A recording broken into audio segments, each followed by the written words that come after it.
To see a couple of our old timers here, Brian and George. George, the shirt fits? That's awesome. It's a little tight yet, but I'm losing more weight. There you go. All right, we're going to call the December 9th, 2024 El Dorado Irrigation District Board meeting to order. And may we have roll call, please? At 9:03 a.m., Directors Penn, Dwight. Oh, I'm calling it to order. I didn't use this all year. I wanted to use it. Sorry. Okay. Very good. Directors Penn, Dwyer, Day, Mansfield, and Anzini present. General Manager Abercrombie, General Counsel Polson, and Board Clerk Sullivan present. All right, thank you. Please rise and join me for the Pledge of Allegiance. I pledge allegiance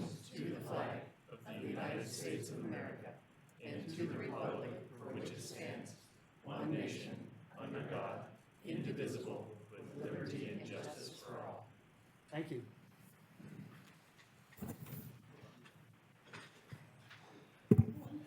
Do I have a motion to adopt today's agenda? So moved. Seconded.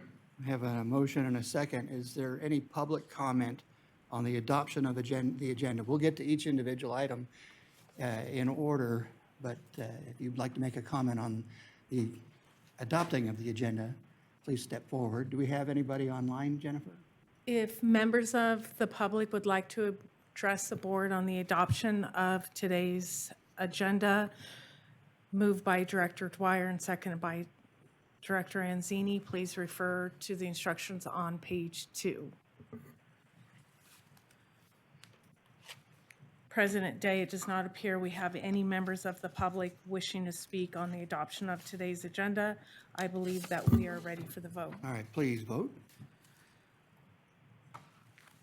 Division 1, 2, 3, 4, and 5, voting aye. Motion carries unanimously. All right, thank you. And now we'll move to nomination and election of the next board president and vice president. And I'd like to open that by nominating Director Dwyer as president and Director Anzini as vice president. Do I hear a second? Second.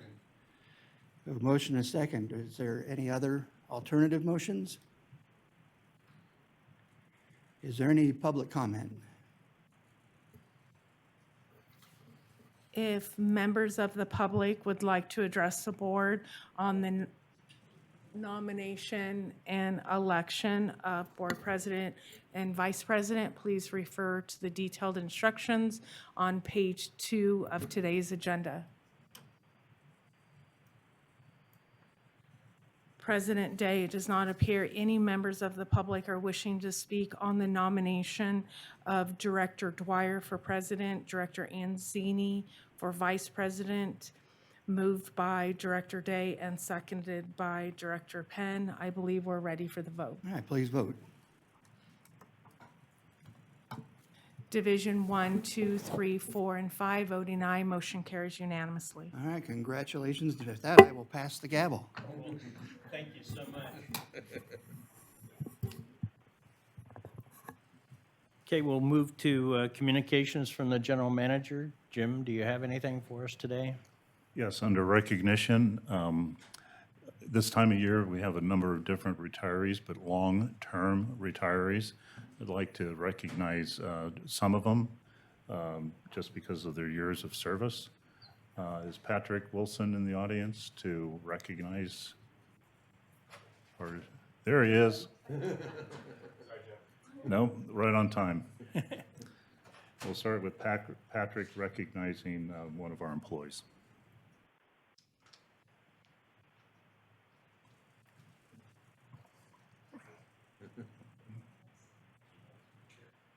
Oh, sorry, it was Carrie. Oh, I'm sorry. Sorry, it's Carrie. Patrick, Carrie, Yeah. whatever. Well, let me scratch Patrick off. Kerry Mutchler, I'm the hydroelectric manager. Yeah, Patrick's probably going, what in the world? Yeah, I would like to recognize Enrique Robles. We call him Kiki. He goes by Kiki. 21 years of service with the district and is retiring. He started out with water construction and then moved up to the hydro unit. He has been, I'd like to coin a phrase that Matt Heap has for Kiki. He's our Swiss Army knife. He is able to really, you just point him in a direction, he's really able to do just anything that we have going on up there. His notable things in the last few years has been the Outingdale Dam. He kind of headed that project, got that reconstructed. Our bull room, he kind of was the foreman on that when we redid that and got that modernized and updated. And then for the last few years, the biggest help that he's been for us has been at the diversion facility and being our tender up there. That comes with a house, of course, and some nice rent, but it comes with a lot of duties as well. We've got our regulatory compliance point, that's one of our biggest ones right there, and he's been manning that for the last few years as well. So yeah, 21 years for Kiki. Gonna miss him. Hope and wish him a great retirement. Thank you, Kerry. I have two names on here, but I think Nicole's coming up. Or, no? Then Sean, Marty's coming up. Yeah.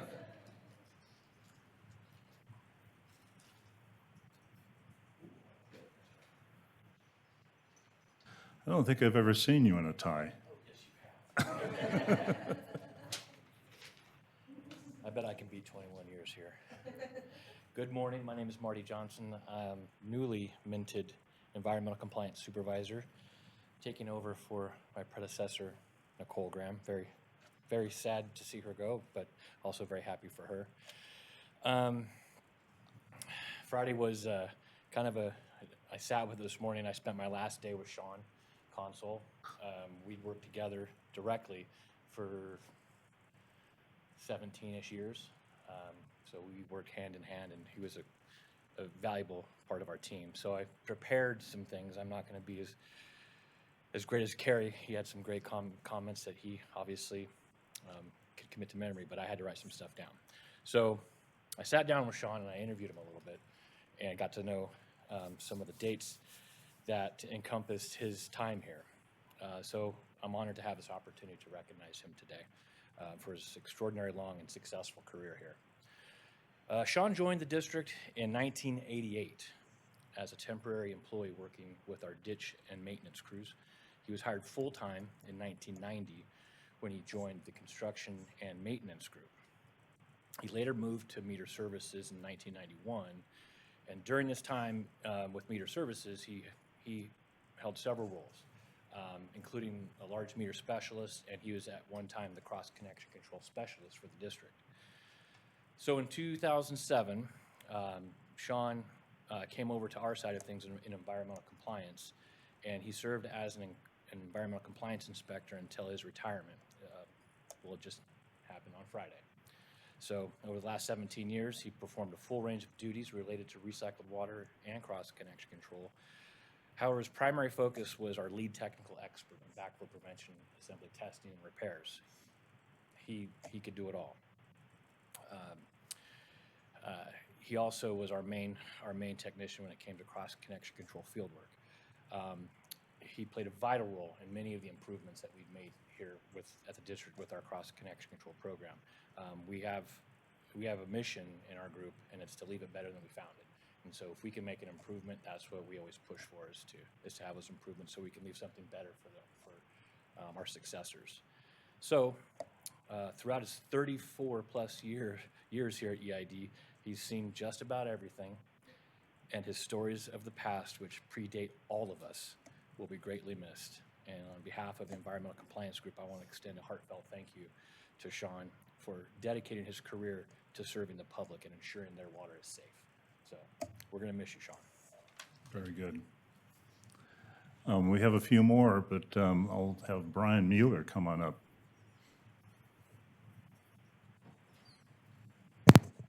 Thank you, Jim. Yeah, it's my honor and pleasure to recognize these next three individuals that are retiring from the engineering department. So I'll start with Nicole Graham. Nicole was hired in 2007. She was initially an industrial pretreatment coordinator. Then she was an environmental compliance analyst. and then eventually moved up to our environmental compliance supervisor in 2019. So a total of about 18 years of service at EID for Nicole. When she started, she essentially rebuilt our industrial pretreatment program from the ground up. And she's just had many contributions over the year, includes our district cross-connection control program and then in various standard updates with our backflow standards. She came with a really expert background and experience in drinking water compliance. And so that really proved very valuable, primarily to our water operations staff over the years, whether it was disinfection byproduct formation, response to the Caldor fire, just any type of water quality sampling, you name it, she was very helpful in that way. She was always looking for ways to reduce costs for our customers. And so, some prime examples of that would be initiating an MOU with El Dorado County to reduce or eliminate what was happening with some dual inspections of our automotive facilities. So we reduced that to just one for those customers to save costs. And she also developed a staffing plan to reduce the use of outside contractors that were performing backflow inspections. So that has achieved ongoing cost savings for our customers as well. And just recently, our efforts culminated in responding to the state's lead and copper rule requirements. Just recently, leading the very complicated service line inventory process, and that really led to the district being able to certify that we are 100% lead-free, thanks to her leadership and guidance. So next, I will move to Mike Brink, and if you could, three of you could stand up, that would be great too, and Skip too. Yeah. Yes, thank you. So I'll move to Mike Brink. Mike was hired in 2006. He started here as a senior engineer, working a lot of our capital projects in the first half of his career, and then the latter half, he was the development services supervisor. So as a senior engineer, some of Mike's accomplishments include the recycled water seasonal storage evaluation, Bass Lake Booster pump station, replacement of several facilities like Flume 49 and 50, the Mudload Force Main, Deer Creek Bridge replacement, several wastewater lift station upgrades, and numerous other water and wastewater projects in coordination with DOT. He was also key in preparing our water supply and demand reports, urban water management plan, and then more recently our 2024 water master plan and the FCC study. And really for Mike, when he took over development services supervisor position, just one of his best assets was just making an immediate positive impact in reducing our response times, facilitating and reviewing and approving any new development plans, and just greatly improving the coordination and communication with the development community. So I appreciate that, Mike. Thank you. And then finally, Skip Haskell. Skip hired in 1999, initially as a construction inspector, and he quickly transitioned into a supervisory role. So he's been here for over 25 years at EID.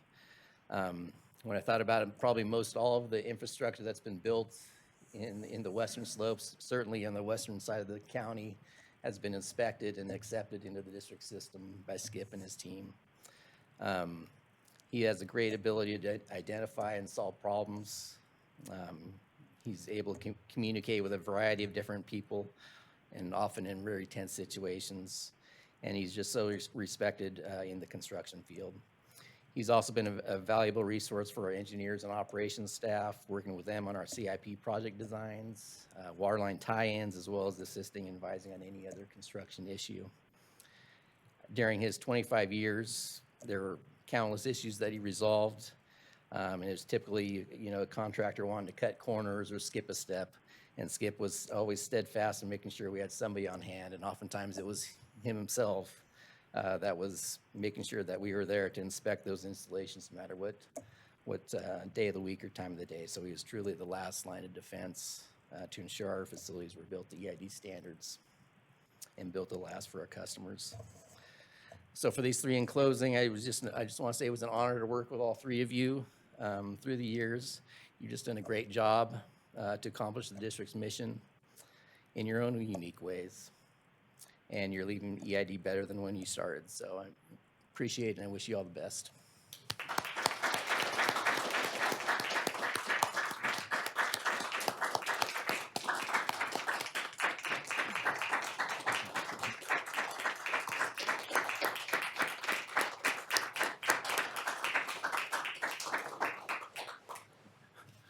But don't go away, because the oldest person, most seniority person is next, and that's Brian Mueller.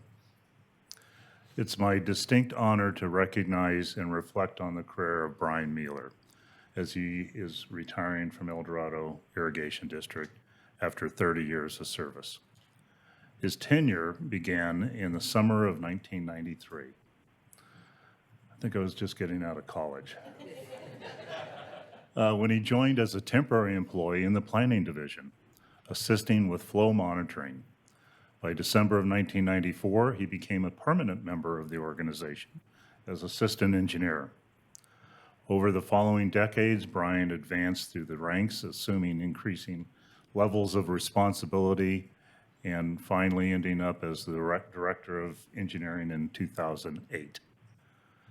Throughout his career, Brian's been instrumental in delivering critical infrastructure projects that have significantly improved the water efficiency and reliability of our system.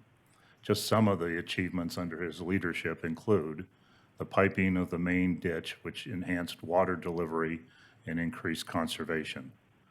Multiple flume replacements, including flume 10, 4, 5, 6, and 30.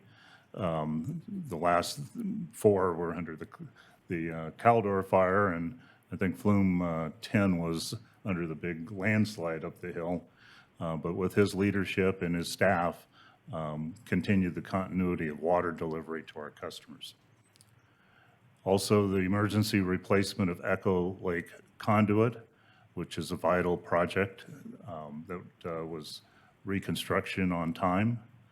The Folsom Lake Pump Station replacement, which modernized a critical component of our infrastructure, because you got to be able to pump that water up to our treatment plant, otherwise El Dorado Hills doesn't get a lot of water. Forebay Dam replacement project, which increased the dam's height by 10 feet and extending the long-term water supply reliability. And extensive recovery and rebuilding efforts following the Caldor fire, demonstrating resilience in the face of adversity. In addition to these accomplishments, Brian played a key role in shaping EID's future through the development of the water and wastewater master plans, his work on complex challenges such as the landslide on Flume 10, his leadership on long-term projects, including Silver Lake Dam replacement, the Mother Lode force main replacement, and upgrades to the El Dorado Hills water treatment plant. All these efforts reflect his commitment to excellence and foresight. Brian's approach to his work has always been methodical and results-driven. He's continuously maintained focus on delivering the projects that meets the highest standards of quality and efficiency, and his ability to navigate complex technical and regulatory challenges have been an asset to our organization. Brian's transition and retirement, we recognize his contributions he's made to the district and really long-term impact that your work will benefit EID on. His leadership and expertise has set a standard that will be hard to replace, although John Money is taking his position. He has big shoes to fill. On behalf of EID, I extend our sincere gratitude to you, Brian, for your service, and I wish you the best in your retirement. Your legacy will remain part of this organization foundation for many years to come. So with that, congratulations.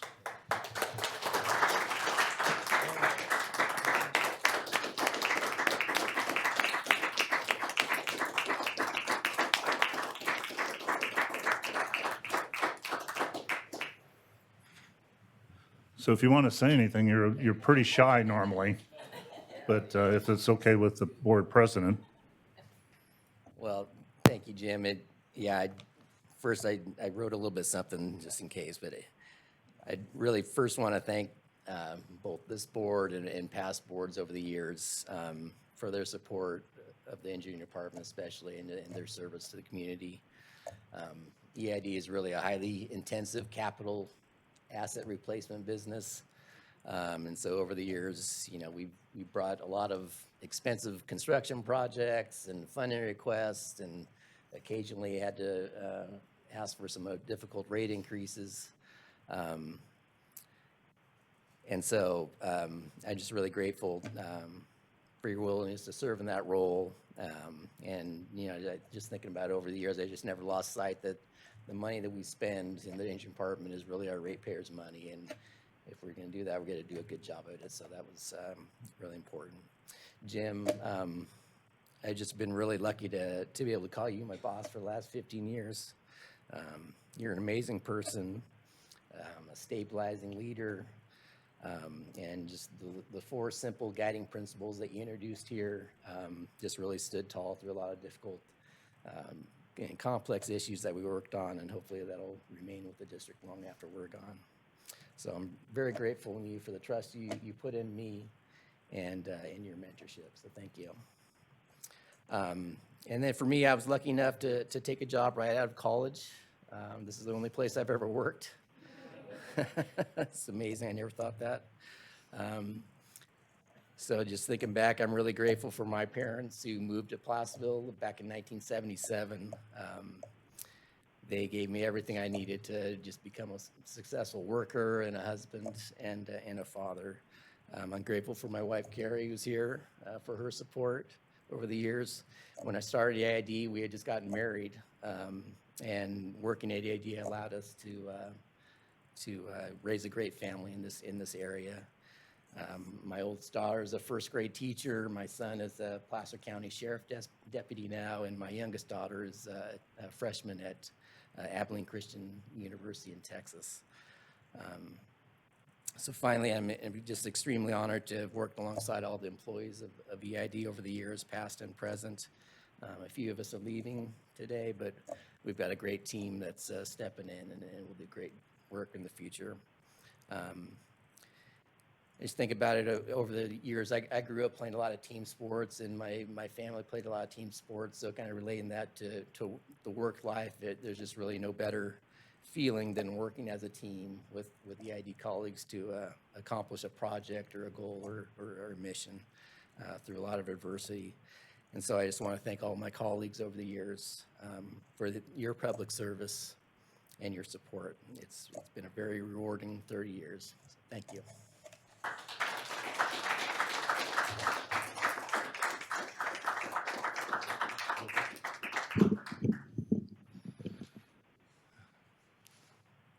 Okay, I'm gonna do my best. There's 100 years of experience leaving the district today. Just think about that and what that means. My fishing stories with Mike, I'm gonna miss. Sharing my snacks with Skip. And my dearest Nicole is always gonna have a close spot in my heart. So my successor, my old role. But I specifically wanna talk about Mr. Mueller. For over 20 years, I've had the pleasure and most importantly, the honor to work with Brian Mueller. I distinctly recall coming to the district in 2004 and seeing this young kid as the water engineering manager. I still question whether he really has reached the official CalPERS retirement threshold. I first worked with Brian as a colleague, then as my supervisor, always a mentor, and most importantly, a friend. A friendship that I hope continues, perhaps with a fishing rod in hand. For those who know Brian and I well, he is the yin to my yang, a level head to my great ideas, enthusiasm, and I'm gonna do my best in your absence to lead with the integrity that you display. I'm truly gonna miss you, Brian.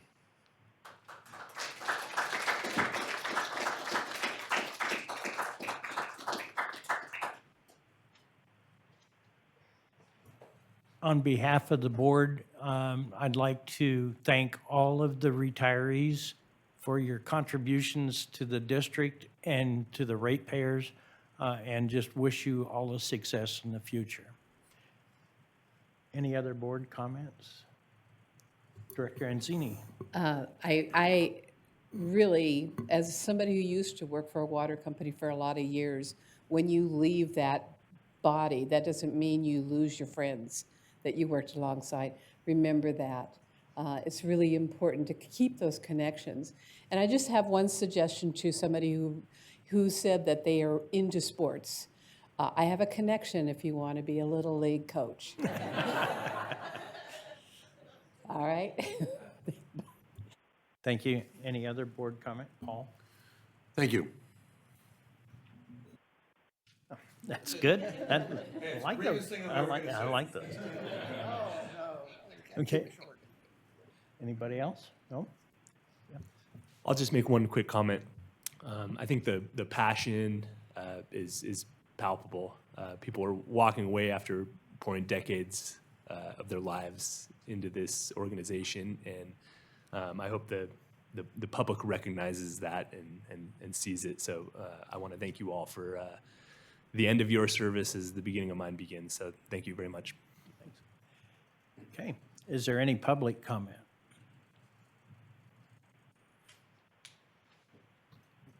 Regarding the retiring? Yes. If members of the public would like to address the board on our employee recognition, please refer to the instructions in today's agenda. President Dwyer, it does not appear any additional members of the public are wishing to speak on the employee recognition. Okay, thank you. Now we'll move to public comment for items that are not on the agenda.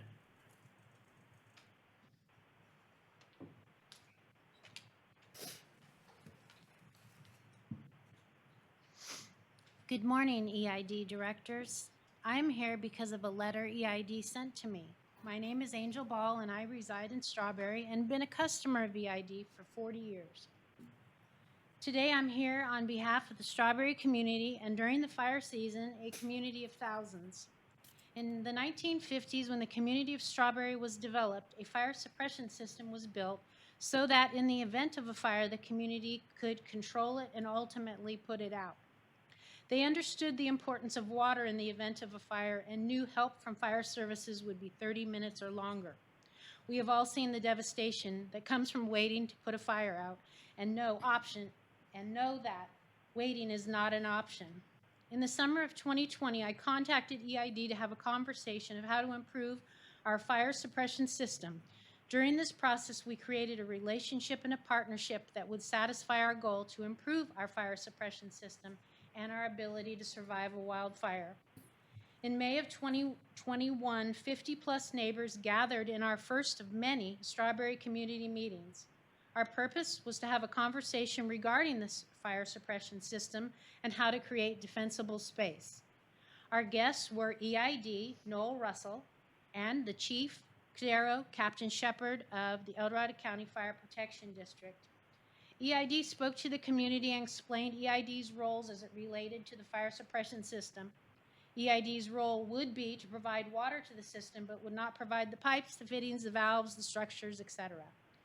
Since EID would not support the parts of the system, the community gave overwhelming support to do so. Over the next 4 summers, the community volunteers stepped up to provide valves, nozzles, and completely refurbish the structure so it stands out as is accessible all year long. Over 180 volunteer hours and over $4,000 in donations have gone towards this effort. As of this summer, we can see the finish line. All of our investments meant for years to come. We would have a good working system, very little maintenance, and a great deal of peace of mind. The last step was to be completed before winter, was for EID to replace the valves. We were to provide the valves 1.5 inch, and as a community gesture of support, the fire safety efforts, EID would replace them. We provided them, but the work is not complete. After a 4-year relationship of trust and partnering with EID, on November 14th, I received an email from an EID supervisor that I've never spoken to and have no relationship with. Here are the highlights. Number 1, you'll be happy to know that all but 2 of the hydrants passed our inspection. Number 2, each of the wharf hydrants needs a 2.5 inch hose connection, and the district will be replacing all heads. I would also like to say that even though we appreciate your offer of gifting the districts with the valves, we're unable to accept them at this time. And number 4, we must also alert you that the hydrants are a district asset and it's illegal for you to operate or maintain them yourself. The email ends, "Thank you." To clarify, we do not have wharf hydrants now. We have 1.5-inch valves with knobs. We were told by EID if we buy the valves, EID would replace them. We purchased the new valves. And at our once-a-year training, and the use of the system was approved by EID. On behalf of the Strawberry community, I request that EID honor the partnership, relationship, and commitments made so that we can continue to protect our community in the event of a fire. I've shared a lot in a very short period of time. I will provide the clerk my contact information, a copy of the EID email, and the pictures of the fire suppression system for your further review. Thank you. Thank you, Ms. Ball. I think we probably need to add this as an agenda item for a future meeting, if we could, and get more details. Yes, sir. Good morning, Board. I'm Greg Ball from Strawberry, and I want to recognize Angel Ball as the president of our Strawberry Fire Safe Council, and I want to thank her for the words that she's shared with you today. As she mentioned, these fire hydrants have been in our community for the past 75 years, since 1950.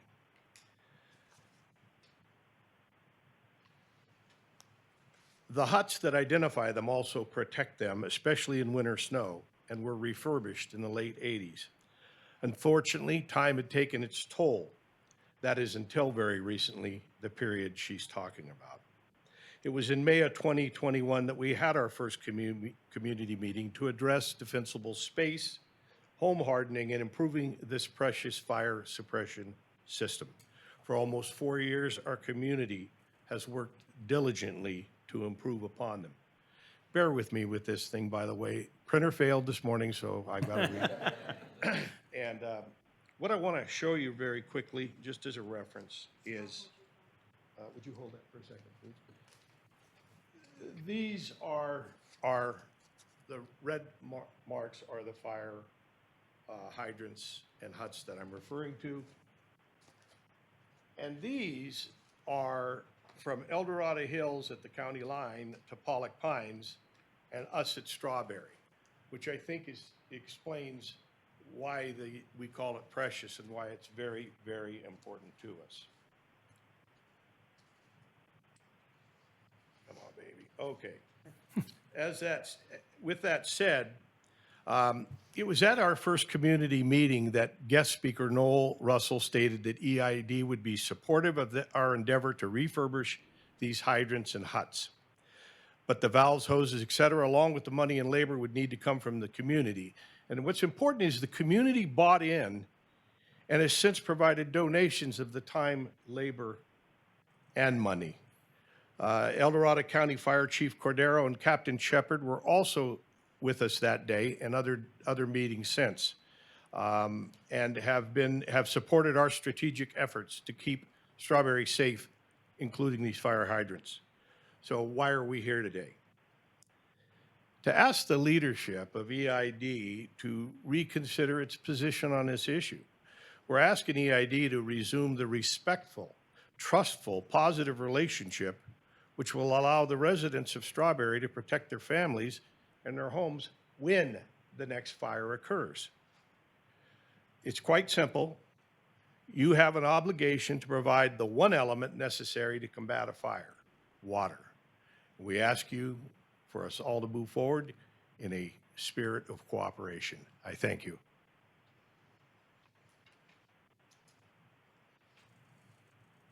Good morning, everybody.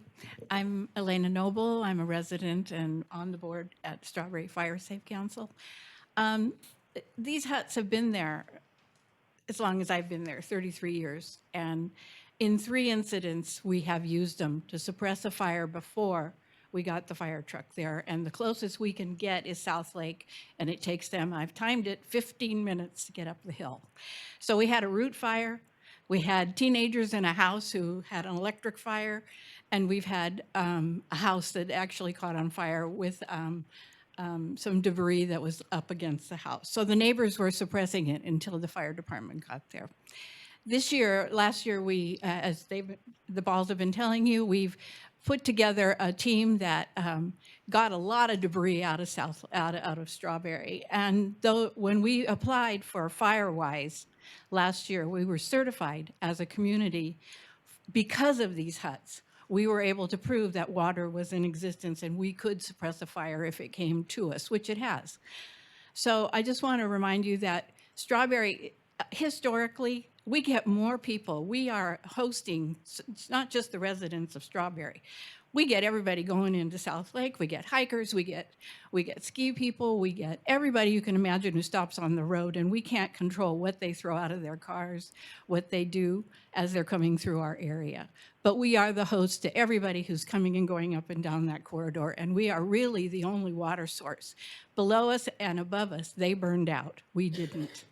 And we were, the fire department staged, when I got up there after the fire and they let us into our cabins, those hoses were out.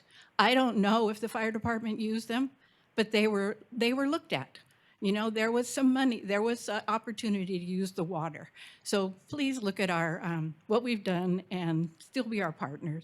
And by the way, you know, I watch your people come up to your fire hydrant every day and check the water pressure. And I want to thank you because I have clean water and your people have been wonderful. And thank you to all your retirees. We really appreciate you.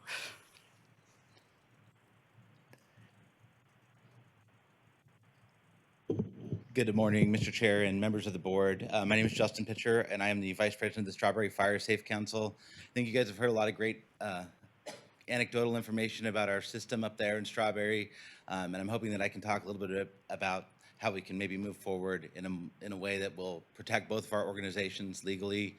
I'm hoping that the board can give direction to staff to work with our organization in creating a memorandum of understanding that would establish our working relationship and memorialize it for staff into the future. You know, we've got a lot of staff retiring today. I've been in the public sector for 20 years, and I won't be there forever either. And so if we can memorialize some sort of relationship into the future that will provide for the continued use, maintenance, and the community support and relationship that we've built over the years, that would be wonderful. So we look forward to the board weighing in with that and providing direction to staff.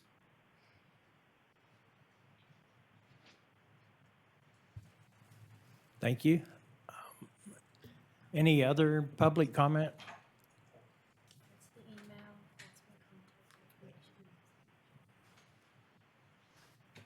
George, before we leave the Strawberry discussion, I think we'd like to ask the general manager to look into the details, come back to the board with some recommended actions, and we'll resolve it at the next public meeting.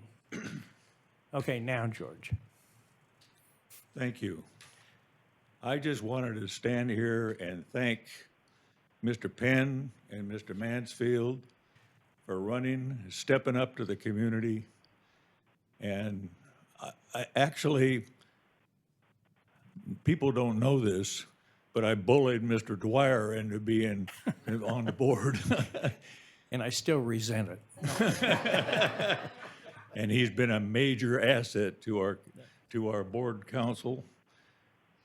I just wanted to thank you, both of you gentlemen, for doing public service. It really is a measurable duty. We have a great staff here. And I wanted to thank you, all of you, for my time on the board of almost 24 years. After I retired for the chief of CAL FIRE, I found out that I didn't want to wear a tie anymore. So I wear my signature Hawaiian shirt, and I don't have a fishing report, and I don't have a rainfall report. Anyway, I want to thank you, all of the staff, for your measurable, great work that you do. I would like to remind the board, protect that bond rating. that affects millions of dollars in, you know, in ratepayer money. So thank you, thank you, thank you. Thank you, George. Is there any other public comment for items that are not on the agenda? If members of the public would like to address the board, please refer to the detailed instructions on page 2 of today's agenda.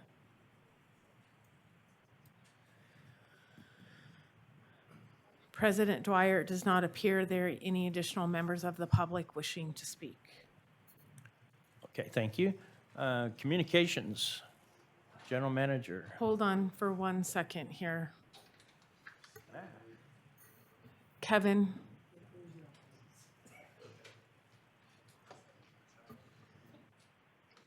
We're not gonna turn anything off. We're just gonna pause for a minute.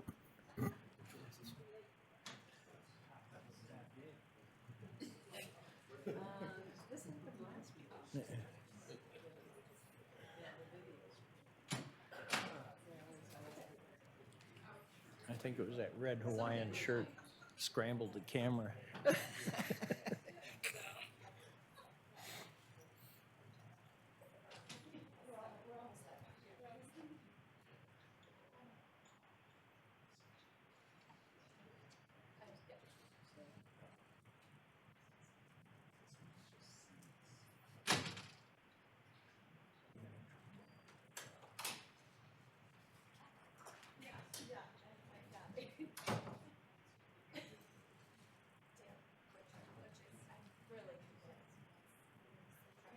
We can continue. We just had a little camera malfunction.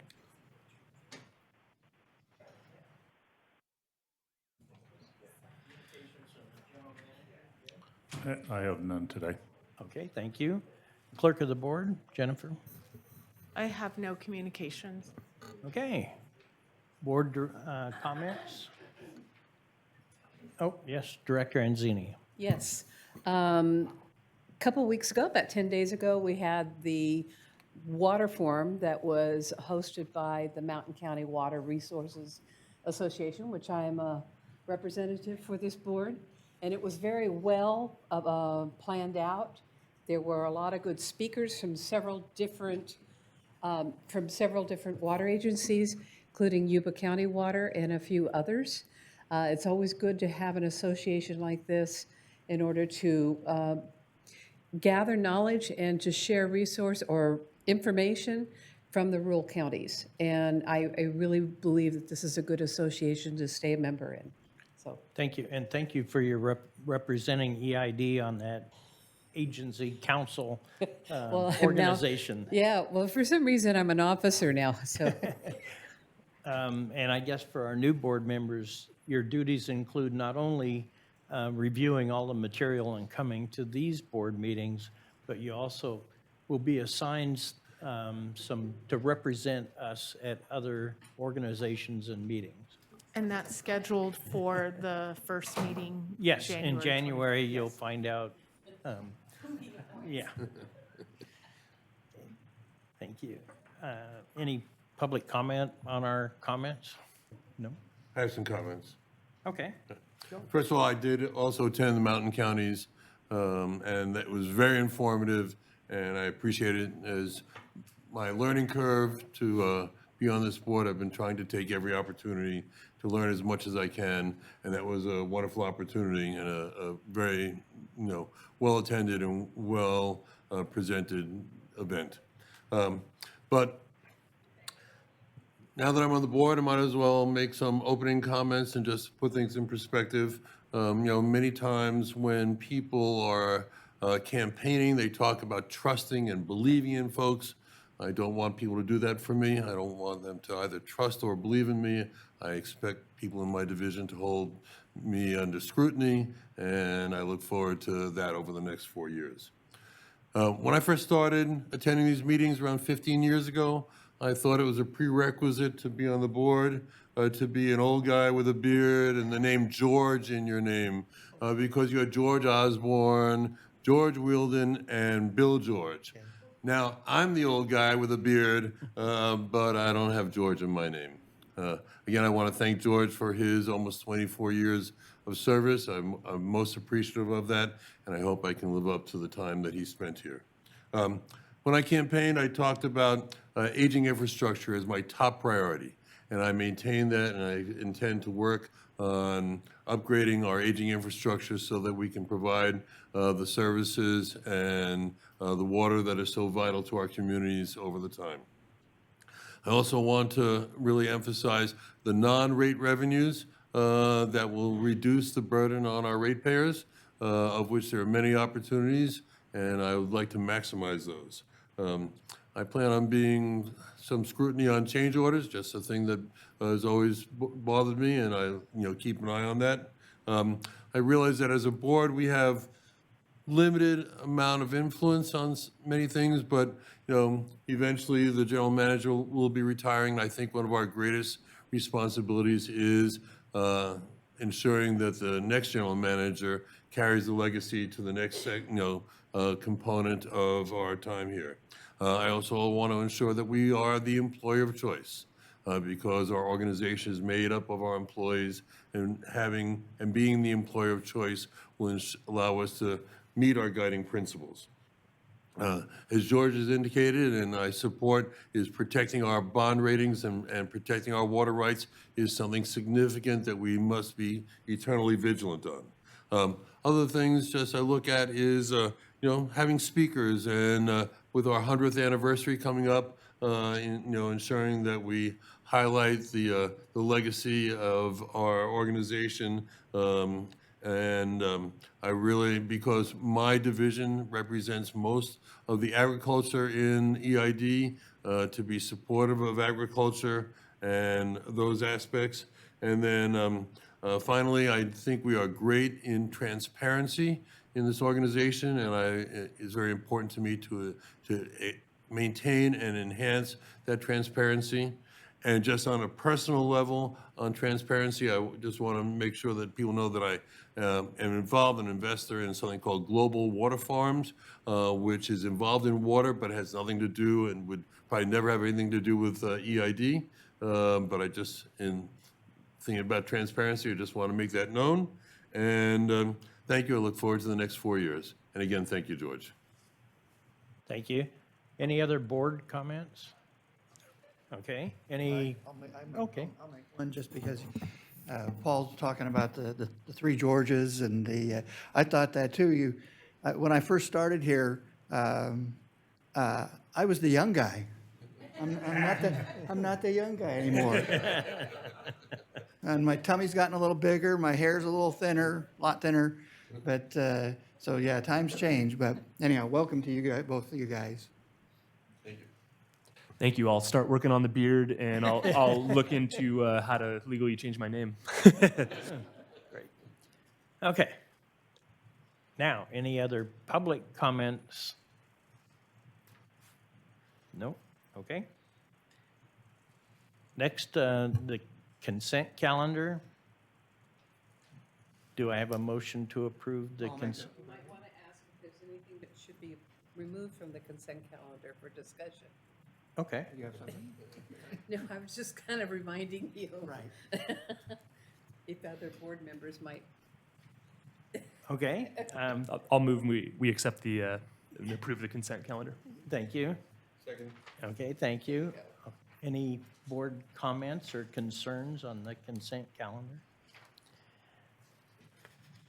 Okay. Any public comment on the consent calendar? If members of the public would like to address the board, please refer to the detailed instructions in today's agenda. President Dwyer, it doesn't appear any members of the public are wishing to speak on the approval of today's consent calendar, moved by Director Mansfield and seconded by Director Penn. I believe we're ready for the vote. Okay, thank you. Please vote. Division 1, 2, 3, 4, and 5, voting aye. Motion carries unanimously. Thank you. Just a comment. The consent calendar is trying to balance the use of time in our public and in our board. And some of the routine things go on the consent calendar, so we don't have to spend a lot of time on those, and we can focus on other more important things. But it is a balance, so that when we put things on the consent calendar, occasionally boards are accused of pushing things through and not daylighting things. So it's important for us to keep that balance, and I'd encourage our board members to read the packets, look at them, and if there's anything on there that you think should be pulled, it would be nice if you let the general manager know that you're going to pull these items for discussion, but I certainly don't want to tamper any of your determination to be the best representative you can. Okay, moving on to information item.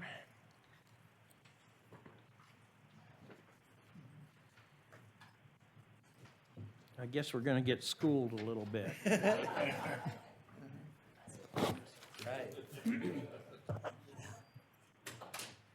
Well, it's kind of a good thing I'm this early in the agenda, because if they'd have put me at the end, I'm afraid you'd all be asleep by the time I got through my presentation. I guess it is still a possibility.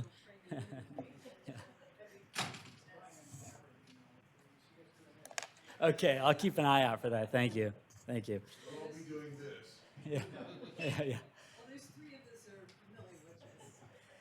Let me start by introducing myself. I'm Brian Polson. I'm the district's general counsel. I've been working at the district now since 2011, so a little while, not quite as long as some of the valuable members that you heard from earlier or that you heard about. But it's been my honor and privilege to be here at the district for a number of years now. The intent of today's presentation is really the start of what I hope to be our several presentations on various topics that are aimed at educating board members about the legal responsibilities that accompany your service on the district's board. So I'll begin today with a presentation on the Brown Act, conflicts of interest, and the Public Records Act requirements, because these are things that you need to know on day one, right? The intent of today's presentation is sort of to help you and the district stay out of trouble. I'll talk in the future about topics that include water rights. We'll go over our board policies and Robert's Rules of Order and things that might help you kind of in board meeting functioning and in other requirements. But today's presentation will focus on these legal topics. So there is no previous action to report on. I'll summarize today well, let me begin by just setting the stage here. California law and government has enshrined two principles that sort of are kind of the overarching topics for today's presentations, and those are that the government should transact its business in the open, in a transparent manner that involves the public participation, and that members of the government and public employees should avoid making decisions or participating in decisions in which they have a financial interest. So it's sunshine in government and sort of public accountability, if you will.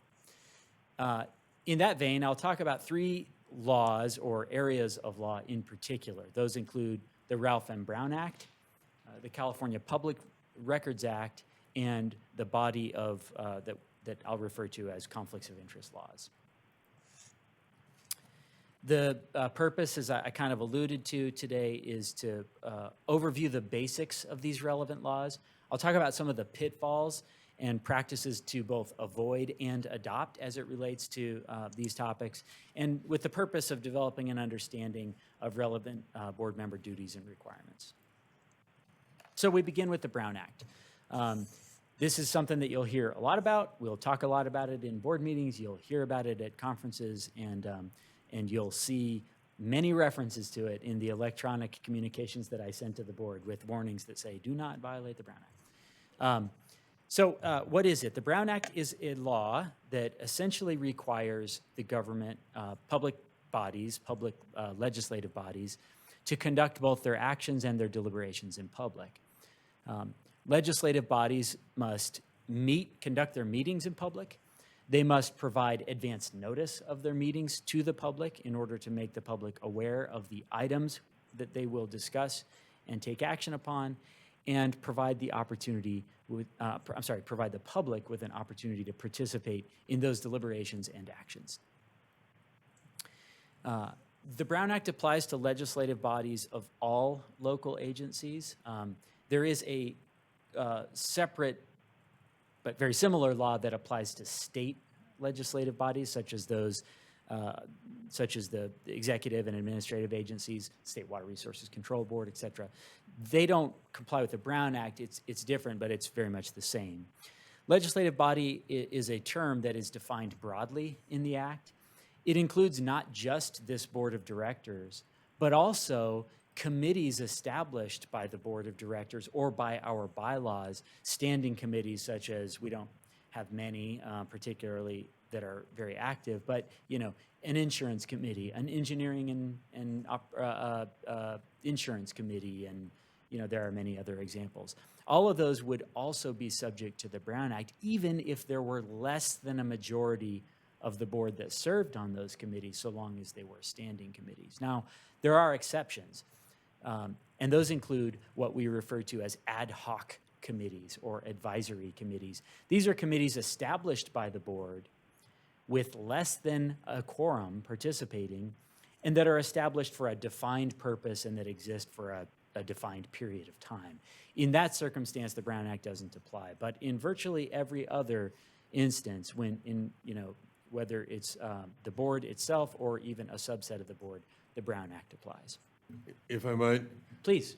Currently, what are our subset, subcommittees? Do we have existing? I remember we saying there were not many, if any, and then do we have any existing ad hoc committees? There are a number of committees that are established in the district's board policies, none of which have been active for quite some time, and that may be something that we want to take a look at. Is it still in the district's best interest to have these standing committees? If so, what purpose do they serve? That'll be a discussion for another day.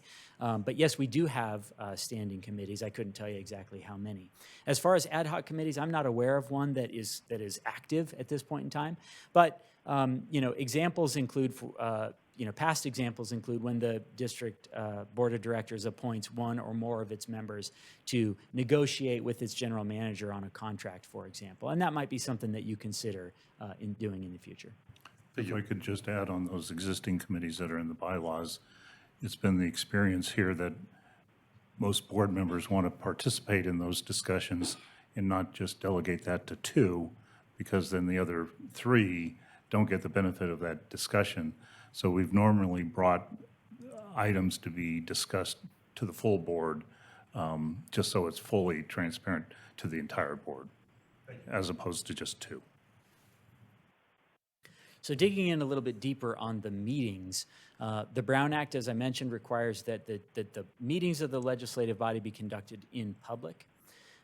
There are very limited exceptions to when the board is authorized to meet in private, and we refer to those as the closed session exceptions. The meetings must be agendized, and agendas must be published at least 72 hours in advance of the meetings, which is why for our regularly scheduled board meetings, we publish the agenda on the Wednesday before typically.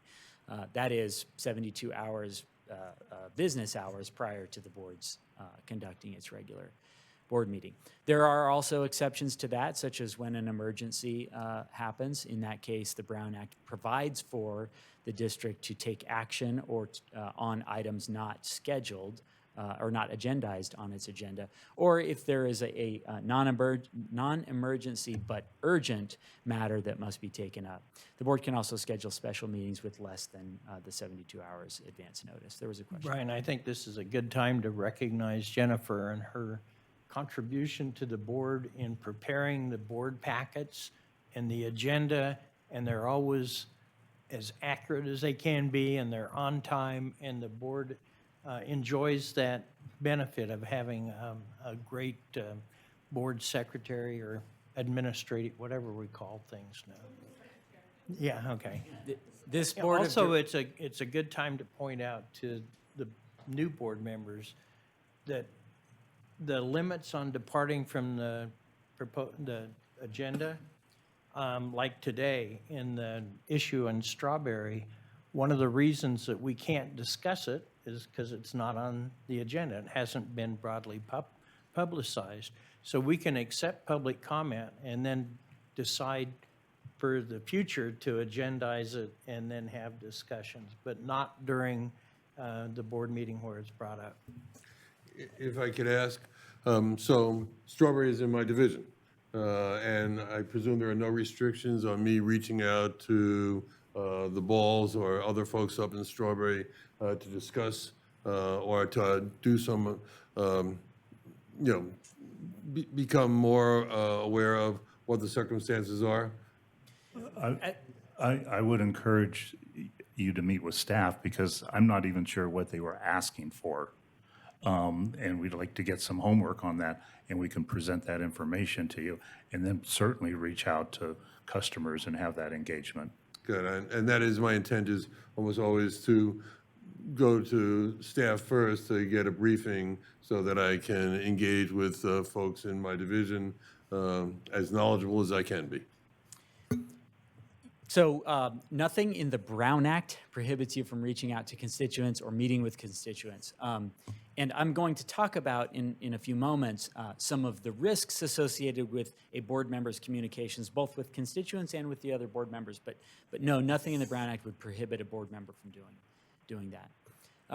And then just if I could just follow up on President Dwyer's comment, he went exactly where I intended to, which is that the Brown Act, it requires that every single item to be discussed or action to be transacted by the board be specifically agendized. Now, it doesn't require, an elaborate description of every particular. It requires only that it be generally described on the published agenda. And there are very limited exceptions to when the board may discuss items that are not specifically described on its agenda. So, and then finally, there are some requirements as it relates to where the board is permitted to meet, which is generally within its territory. I'm not aware of any time our board has met outside of the territory, but I include that as just a general requirement of the Brown Act. Okay, the Brown Act also requires public participation in all of the board's meetings. It requires the district to provide the public with an opportunity to participate on each agendized item, either before or during its consideration.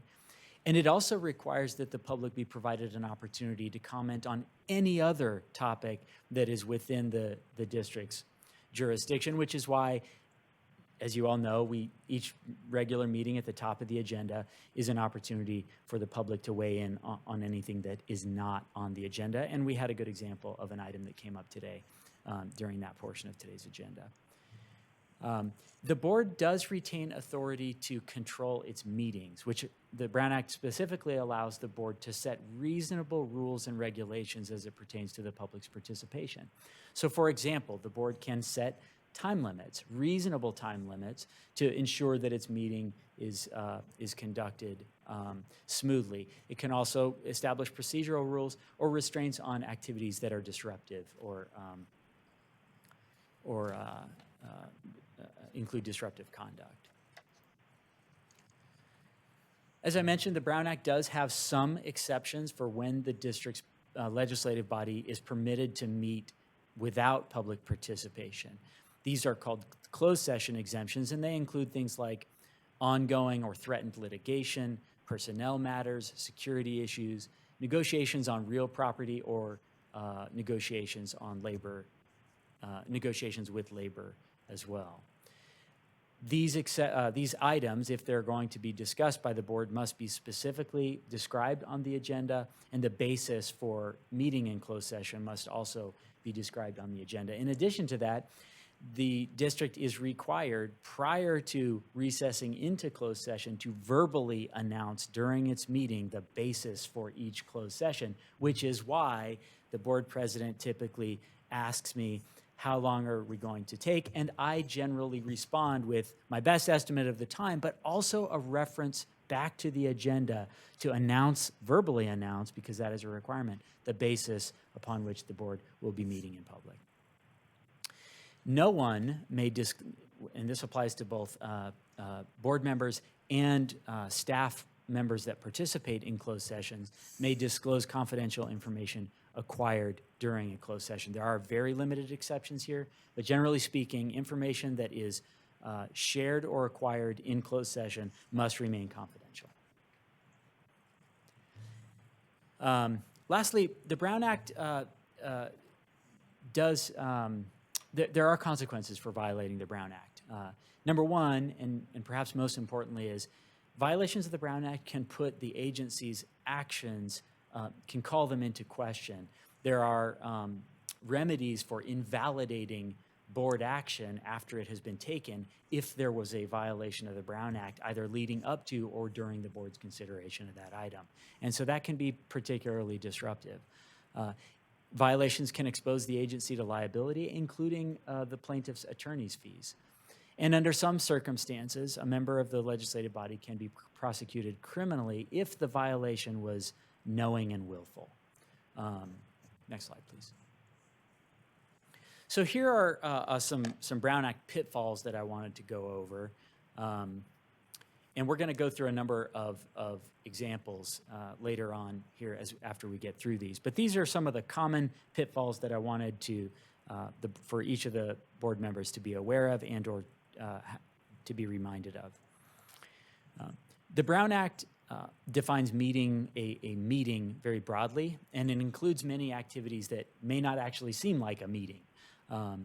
So the first area here is, I'll call it a congregation. Any congregation of a majority of the board to hear, discuss, or deliberate on a matter that is within the agency's jurisdiction is usually a meeting within the meaning of the Brown Act. There are some exceptions here that permit majority of the board members to meet, such as, for example, if 3 or more of you were attending a ceremonial event in which no matter of EID's business was discussed or transacted, that would be permitted. You could also go to a conference or to another agency's meeting, for example. There are exceptions that provide opportunities to do that, so long as none of EID's business is discussed or transacted during those meetings. Besides meetings, there are also communications that can give rise to Brown Act violations. A majority's communications to develop a collective concurrence as to action to be taken is a meeting within the meaning of the Brown Act. And these include communications that are made in person and also communications conducted through technology. Commonly, these are called serial meetings, and we'll talk in more detail about what that means. The point here that I want to emphasize is that accidental meetings of the Brown Act can occur easily if you're not aware of the meaning of these terms and how situations might give rise to potential violations, even when you're not aware that you're violating the Brown Act. So we're going to walk through some examples now. I'm going to talk about some of the most common ways in which potential violations can occur. And for each of these, I want you to assume that we're talking about a 5-member board. So go next slide. All right. The first example is one we refer to as chain communications. This is where Director A talks to Director B, no problem. Then Director B talks to Director C. Now, Director B has caused an unlawful meeting to occur whether or not Director B discloses to the other directors A and C that they've had those prior communications. Because Director B is aware now of not only their own thoughts about the particular subject matter, but also the thoughts of directors A and C, and that's a majority. So even if directors A and C don't know that director B has caused that to occur, it has, and that's a potential violation. Brian, if I could, I think it's important to recognize that it's okay, especially for the new guys, but for all of us that's here, to reach out to a fellow board member if you have a question, maybe they know something, have historical knowledge about something or that sort of thing. It's okay to do that. Just stop with one and don't continue the conversation with other people. So it's okay to reach out, but just do it to one person. Great admonition. And after we get through the examples here, I'm going to go through some recommendations for you to adopt in order to avoid that kind of thing. But that's one of them. Just keep your communications when it's outside of an agendized meeting to communications between another board member. So that's a good suggestion. The next pitfall is one we call hub and spoke communications. This is where Director A asks employee X, hey, employee, general manager, go talk to directors B and C and let me know what they say about this particular issue, will you? That's a violation of the Brown Act because now you have 3 board members involved in indirect communications on a particular issue.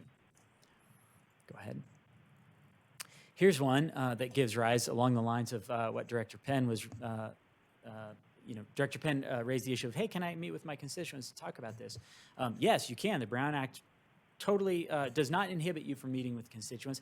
Neither does the Brown Act inhibit the topics or content that a public member can engage with its director on. The Brown Act says nothing about that. The Brown Act is merely intended to make sure that the public's deliberate or that the legislative body's deliberations and actions occur in public and not in private. So in this example, imagine that a constituent makes the rounds to meet with the directors. Hey, I want you all to know how I feel about this particular issue. So, I, constituent, meet with directors A, B, and C to talk about whatever my issue is. And after I get through directors A and B, in my meeting with director C, I say, oh, you know what? I'm glad that you shared that because directors A and B, they feel the same way. Now you have a violation of the Brown Act because director C is now aware of what directors A and B said on the particular issue. So again, at no fault of any of the directors, a violation has occurred. Okay, next slide, please. Oh, if you'll back up, I just wanted to, the very last point on this slide, I wanted to emphasize that this kind of violation can occur in person, which was the example that I gave, but it can also occur over the telephone, via electronic communications, email and text, and so forth. And we're going to talk more about electronic communications, but I wanted to just point out that fact. Next slide. So here we go, intra-board email and text communications. Imagine here where Director A sends a message out to the entire board. Hey, board, I just wanted you to be aware of some issue, okay? So far, no violation, because what you have is you have 4 one-way communications, right? Director A sends an email message out to directors B, C, D, and E. No problem.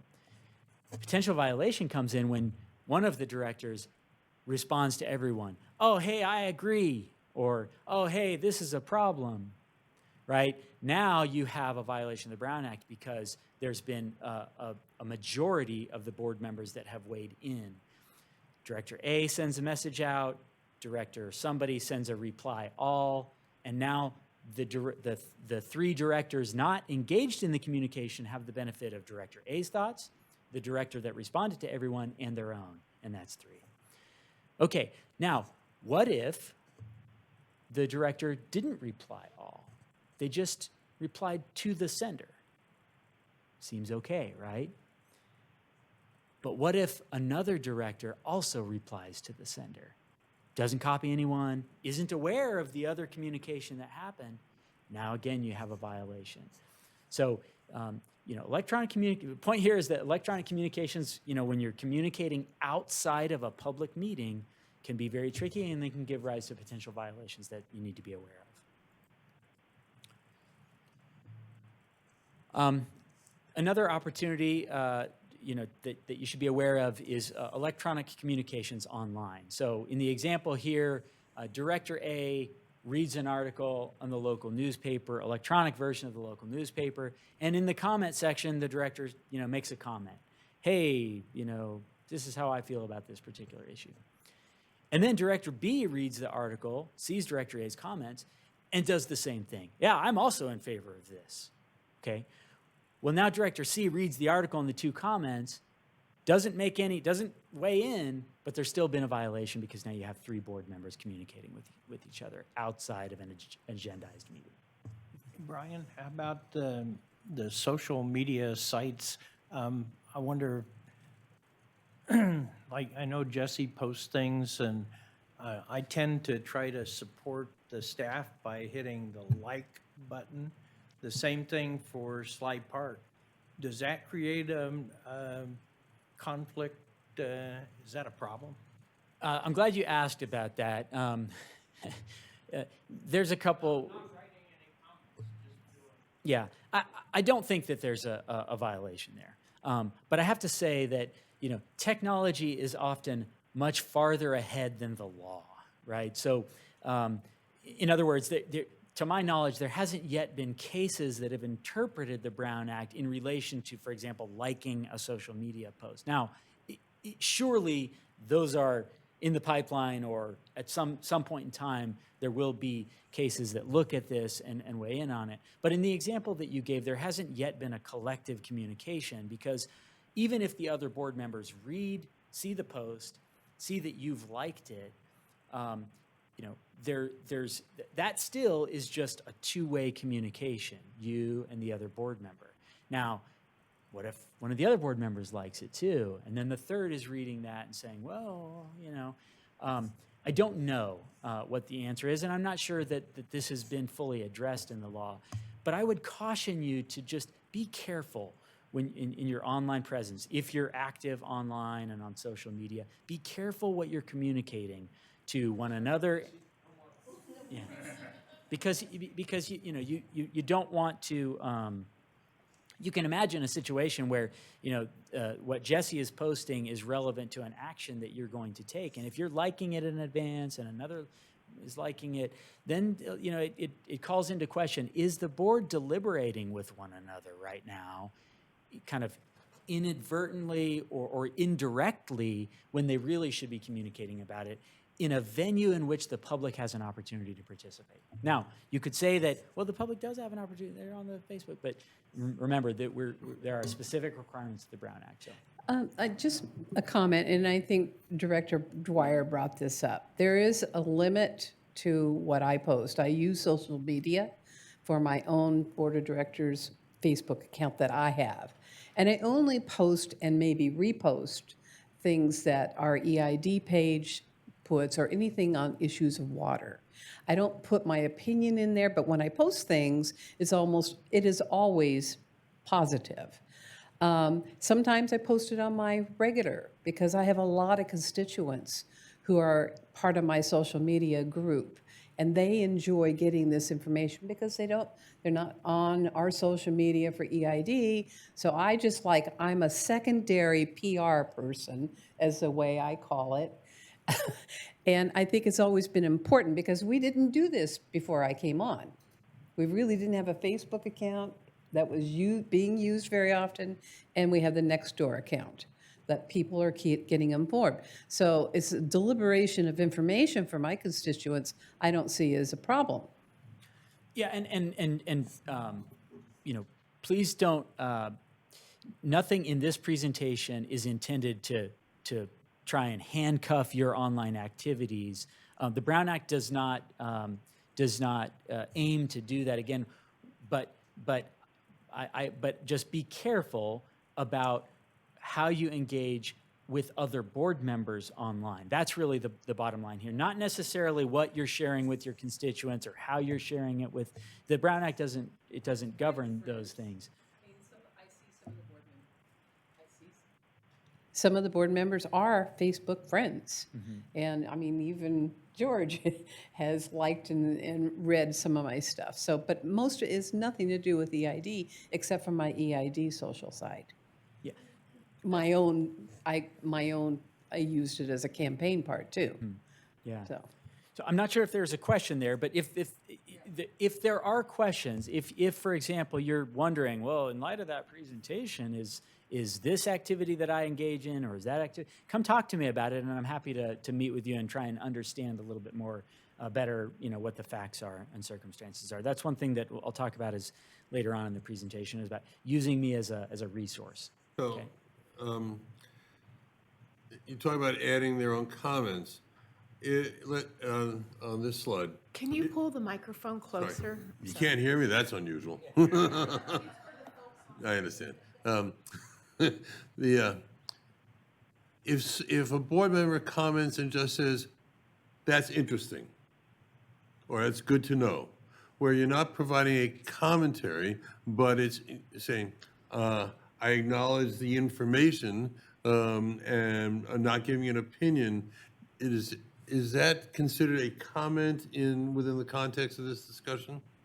It's hard to answer that in the abstract. Okay. I mean, many of the situations here and whether or not there's a violation are very fact specific.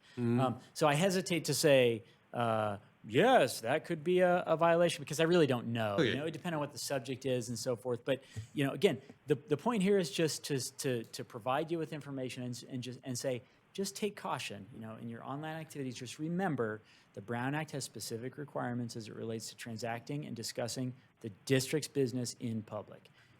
And leave it, and I'll just leave it at that. But again, if you have questions about a specific instance, come talk to me about it. We'll analyze it under the facts that exist, and I'll provide you with my best advice.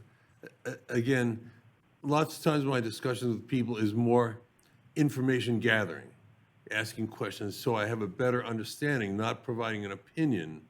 So is there a distinction in the Brown Act? And again, here I'm talking in the abstract again, but is there a distinction between information gathering and discussing, policy or providing opinions? So long as you're not taking the information that you've gathered and then sharing it with a majority of board members outside of an agendized meeting, there's no problem. Thank you. Yeah, I gotta weigh in just because there's a lot of gray area in it, because as a representative of the people, we have a duty to communicate with those people. And oftentimes they're saying, well, what do you think about such and such? And you can't just go, well, I can't comment on that. They want to know where, okay, you represent me. I need to know where you're coming from on it. And you have a duty to talk to them and communicate to them about that.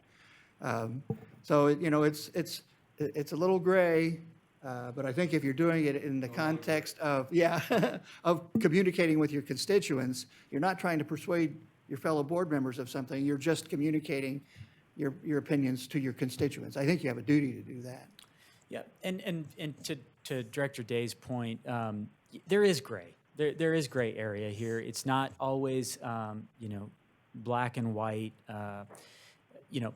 In this scenario, in the example, Director Penn, that you gave of, hey, I'm gathering information from my constituents. Remember the example that I gave you in which you're meeting with a constituent, and the constituent, unsolicited says to you, yeah, that's what George thinks too, right? I talked to George and he said the same thing. Well, okay, well, what if you've already talked to Alan? Right now, so just be cautious. And one of the things that I'll recommend here in the practices to adopt is to manifest your intentions right up front, manifest your communications right up front when you're dealing with constituents. It's okay to say, hey, I'd really love to talk to you, constituent X, about this particular issue. And just so that you know, I don't want to know what the views are of my other members, because I don't want to create a potential question or violate the Brown Act. So please share with me information, but if you've talked to someone else, please don't share that information with me. You could say that, right? Okay? All right. Okay, moving on here, another common example here are email blasts, right? Imagine that Director A sends an email to a large group of folks, none of whom are board members, just constituents, friends, what have you.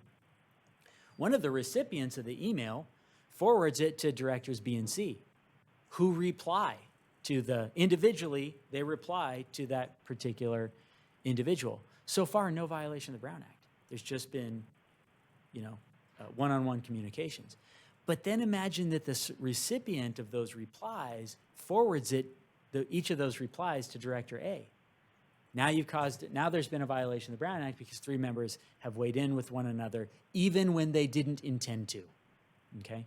So again, a challenging situation. The point here is to just, provide you examples and get you thinking about how potential violations can occur in order to make sure that we proceed cautiously here. Next step. Okay, so here are some practices to avoid, and I'm going to talk about practices that you should also consider adopting. But here are some that you should avoid. Never discuss an item of agency business with 2 other directors except in a public meeting. Okay, don't do it together, don't do it separately, directly, indirectly, or through an intermediary or technology. Consider quarantining after director-director communications. One director to director communication is really all you should do. After that, if you've had a communication with one, you should stop there, just to avoid any potential violation, okay? And then don't initiate or accept communications with a 3rd director if you've already spoken with someone else, one of the other directors, about a particular issue, okay? Next slide. Don't turn employees into the hub of a potential Brown Act issue. Remember the example where I said that one director says, hey, employee, go talk to so-and-so and let me know what they say. We want to avoid that, okay? And then here's another thing to avoid is private communications between directors during public meetings can give rise to a Brown Act violation, even when it occurs during a public meeting, right? Because the public is not privy to it. If, for example, you're texting with one another or kind of reaching over and, kind of doing this type of thing. So those are things that you ought to avoid. Next slide. And here are some things that you should consider adopting. Before any director-to-director communication on an issue, attempt to ascertain whether the other director already knows the views of a third director. You might just say, hey, I'd love to talk to you about this issue, but have you spoken with someone else, one of the other directors, about this? Because if so, I don't want to create a Brown Act problem, right? If not, then go ahead and have that communication, but commit to one another at the end. Hey, let's not talk about this to anybody else until we're in a public meeting to ensure that we don't violate the Brown Act, okay? Same is true in constituent meetings. When you have a meeting with one of your constituents, attempt to ascertain whether they've already spoken with one of the other board members, and if they have, caution them against sharing the views of the other board member with you so as not to create a problem. Okay. You might also say to them, hey, now that we've had a chance to talk about this, nothing prohibits you from meeting with the other board members, but please remember, if you share my views, it could potentially cause a violation of the Brown Act, and I don't want to be a part of that, right? Okay. All right. Consider avoiding electronic communications to a majority of the board for the reasons that we described. One email to the whole board, while it might seem like it's fine and innocuous, and it is, it can give rise to potential violations with one or more replies or replies to all. Consider using BCC when you do send an email to other board members so that no one can accidentally reply all and cause a violation. And here's back to that last slide. And then here's the last one that I wanted to end on. If you have an issue that you really want to discuss with your fellow board members, consider requesting that it be agendized for a public meeting so that the public has an opportunity to hear from and participate in the discussion. Okay? That wraps up the talk on the Brown Act. That was long and somewhat painful. And so let's see if... Brian, and I don't want to use up too much time. Can I get your rain gauge? No, it's 3,000 feet. It's not. Thanks, George. Thanks, George. and I'm sure I'll be talking about a lot of these things. So after an action's been taken, the board has addressed an issue and has made a final determination, whatever it might be. Are we at that point able to discuss things when it's, it's no longer on the agenda, and it's basically a done deal? No, well, I'm not sure, if I understand your question, the Brown Act applies, the prohibition on a majority communicating with one another on items of agency business applies whether or not action has been taken. Okay. So in the instance, in the example that you gave, there's a public meeting, the public participates, action is taken, everything seems great, like we complied with the law. And then, we leave the meeting and 3 board members say, start talking about, man, was that the right thing to do? I'm not really sure. That's a violation of the Brown Act. Yeah. And if we become aware that some, C and B, whatever has occurred, what should we do? Should we just let you know that I think this may have occurred? Yes, good question. If a violation or you suspect a violation of the Brown Act has occurred, you should notify the district because there are procedures that the district can take to rectify or cure the violation in order to maintain the validity of the district's actions. And then, final question. What's the enforcement history? We say this could be a violation. Is this something that happens on a regular basis? Complaints to the district attorney's office that public agencies violate the Brown Act are a very regular occurrence. Prosecutions of those, I think, are rare, particularly criminal prosecutions, because it's very difficult to prove that there was a knowing and willful violation and so forth. At least I suspect. I'm not a prosecutor, so I'm not speaking from experience. But yes, allegations of violations are common. The district the law requires that the district substantially comply with the Brown Act. So when there's minor, it wasn't exactly described that way on the agenda. Again, there's cure procedures, there's opportunities for us to try and correct.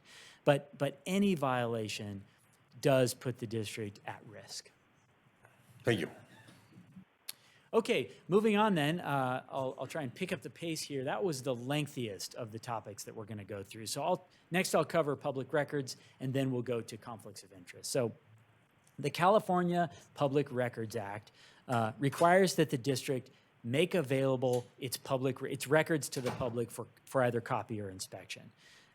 There is a federal law that is very similar to the California Public Records Act. That's called the Freedom of Information Act, often referred to as FOIA. And so many times you'll hear members of the public say, I'm going to FOIA the records. They're really just they're very similar.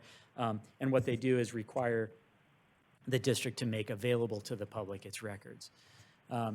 The definition of public record under the Act is broad. It includes any writing containing information relating to the conduct of the public's business, which is prepared, owned, used, or retained by the agency, regardless of its physical form or characteristics. So a writing is virtually anything that is tangible. It can be a voicemail. It can be a text message. It can take on many different formats, is the point here. Next slide, please. The California Supreme Court ruled in 2017 that public records can exist even on the private devices and accounts of public employees. In that particular case, someone requested the emails and voicemail messages of some of the city council members of the city of San Jose. That case went to the Supreme Court, and the Supreme Court said, yeah, even those that aren't physically owned by the district or by the public agency can constitute public records, which must be disclosed under the Act. Next slide. Any member of the public can request to inspect or receive a copy of public records. There are some limitations. They are, they're subject to reasonable limitations. There are many exceptions to the Public Records Act, but all of the exceptions are statutorily defined in the Act itself. And then there's one catch-all, which is that when the public interest in not disclosing the record substantially outweighs the public's interest in obtaining the record, then it may be withheld. But absent meeting one of the very specifically statutorily defined exceptions, the district must provide access to its public records upon request. Initially, when we receive a request, the district has 10 days to evaluate whether or not it has responsive records and to provide an estimate of when the records will be made publicly available. The district has a duty to help requesters focus their requests if they're overly broad. So for example, if we receive a request that says, I want all the district's records, well, we can't just say, too bad, so sad. That I don't even know what that means. Sorry. We can't do that. We have to actually engage with the requester to say, well, all of our records is maybe too much for what you're interested in. Can we help you narrow in exactly what it is that you're after? We have a statutory obligation to do that. We do not have to create records to respond to a request if such records don't already exist at the time of the request. Okay? Next slide. Requests can and are often burdensome, but the cost recovery is limited. We can charge a requester for the actual duplication cost, the actual cents per page for making copies, but we cannot charge for the time it took to locate, inspect, review, redact, revise. We can't charge for research and compiling or any of that stuff. Okay, it is limited to the actual cost of duplication. Like the Brown Act, the Public Records Act gives rise to some pitfalls, and I wanted to just briefly go over some of those to make you aware, particularly those that relate to private electronic devices and accounts. This has been, when we talk about gray area, this has really been the most challenging area of the Public Records Act. So if an email, voicemail, text message on any board member or employee's private device or account addresses a matter of agency business, it is potentially a public record that is subject to disclosure, even if the agency doesn't know about it, okay? So, and the Public Records Act requires the agency to make a reasonable attempt to ascertain and obtain all public records subject to request. You can see how this presents a real challenge when, a particular record exists on an account or device that the agency isn't aware of. Next slide. So here's an example to illustrate this principle. Imagine that John Doe regularly sends emails to the district requesting that the district fix a leaky pipeline in John Doe's neighborhood. And then at one point, an EID staff person inadvertently uses their private email to send a message to John Doe indicating that, hey, the district completed all the repairs on the leaky pipeline. It took us forever. It required all kinds of staff, but you know what? We got it done. Congratulations. Later, the district receives a public records request for all records related to the pipeline repair that was conducted in John Doe's neighborhood. Well, the district's going to go compile the records, but if that email was sent on a private device from a private account, the district has no access to that.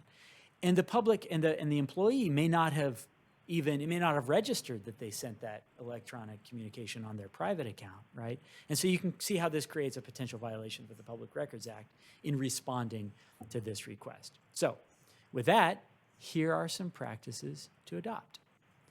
Number one, use only agency email accounts and devices to communicate about agency business. If you receive a communication on your private device, or if you inadvertently send a communication from a private device and then realize it, forward that communication to your agency account so that a record exists there and it's obtainable and reasonably transmissible in response to a public records request. Don't use your official devices or accounts for conducting personal business. Keep the two separate. Next, I just wanted to highlight, this is the last slide on our public records compliance. This is, I took a little snapshot, or a little snippet of the new EID public records portal that we've created, whereby anyone from the public can access, and you can find this via link from our website.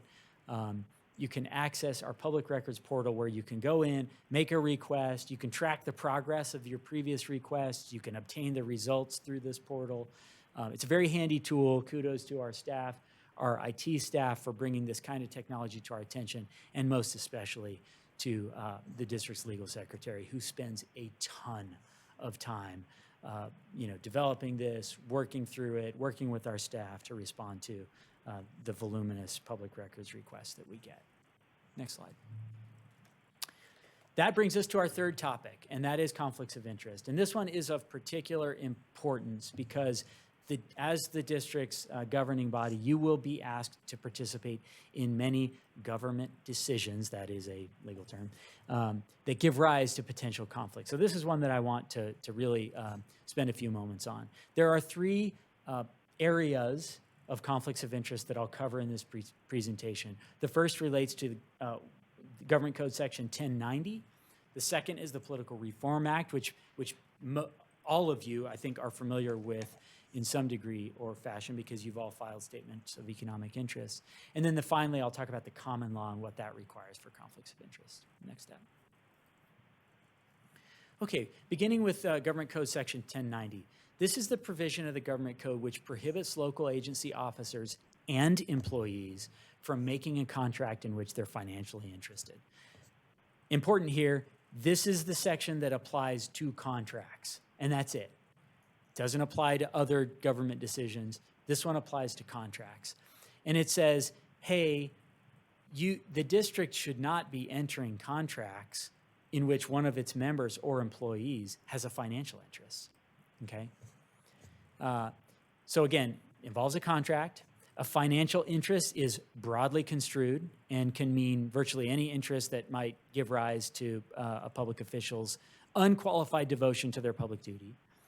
And if a board member has a financial interest in the proposed contract, the district is precluded from entering the contract even if the board member or employee recuses themselves. Okay, so let me just repeat that. The district is precluded from entering the contract even if the board member or employee recuses themselves. There's a question. It seems to me that this information, it makes sense. It's really, really important. That's the way I've always, in other agencies, understood.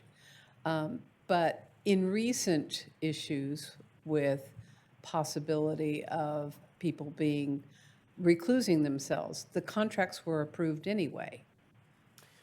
Yeah. You're probably referring to. I was going to give the example here. Okay. When we get to the common law. The veteran board members will recall, and probably all of you have noticed, that one of our previous board members often recused himself from approving the warrant registers, which are contracts. I mean, they're payments made under contracts. The board member did that to avoid any appearance of impropriety. The board member did not actually have a financial interest in any of those contracts, which is what allowed the district to proceed with both the contract and the payment. So his recusal was merely a perception. He did not want to be seen in any way as having anything to do with those payments because they related to a company owned by one of his relatives, but he himself did not have a financial interest in any of them. So one more question. Say a board member has an employee working, a family member working at the district, and then a contract comes through for increases of pay. The same happens? That would be one that you'd want to come talk to me about so that we could look at the facts, very specifically determine whether a financial interest exists. The term, financial interest is broadly construed, but there are some exceptions. I'll talk about one of them in a moment. So we would want to look at that very factually and make a determination on that. But, and I'll get to this. I'm glad that you asked that. if you have a question about whether there's a conflict of interest, come talk to me, okay? I think, because I think that question came up in years past, in that Lori's example. If she was involved in approving a specific pay raise for the specific family member or employee, that would be probably a conflict. However, if she's involved in approving a pay raise that's to everybody, and it's not targeting that individual, your examples in years past, but that would probably be acceptable. We'll get to, how a particular decision affects the public generally vis-a-vis each of the board members. Under the Political Reform Act, there is an exception there. But again, on this one, we're talking about contracts, right? 1090 deals with contracts and financial interest in a contract. Oh, I'm sorry. Could you go back to that last slide? There's something important here that I wanted to mention. Contracts entered into in violation of Section 1090 are void. They are unenforceable. Okay, what that means is the contract is never valid. Okay, even if it's issued, even if it's executed, even if the work under the contract is performed, the contract itself is not valid. Payments must be rescinded or reimbursed to the paying entity. I mean, it's very, very significant, so I wanted to make sure to highlight that. Okay. There are some limited exceptions under Government Code Section 1090. I won't go through all of them. They are statutorily defined, but one I did want to highlight here is what's called the remote interest exception. And this is where a public official has a remote interest in a contract. The example here that I wanted to raise is, let's say, for example, a board member is a landlord. It's one of the things they do. They have rental properties. And one of their renters comes before the board for a contract or is associated with a contract that the district might enter into for goods and services. So long as the goods and services performed do not relate to the rental property, then what we have here is the board member has a remote interest that does not disqualify the district from entering into the contract, if that makes sense. Okay? So just one example of how there's some gray area in Government Code 1090. Next slide. Okay, I mentioned the contracts made in violation are void and unenforceable. Any officer, and this is really important, any officer or person who is found guilty of willfully violating Section 1090 is punishable by fines and/or misdemeanor. Director Penn, you asked, how often are violations of the Brown Act prosecuted? And my response was pretty rarely, in my understanding. Not so with Government 1090. 1090 violations are very commonly prosecuted. And this is important. Any individual that's convicted of willfully violating Government Code Section 1090 is forever disqualified from holding public office in California. Next slide.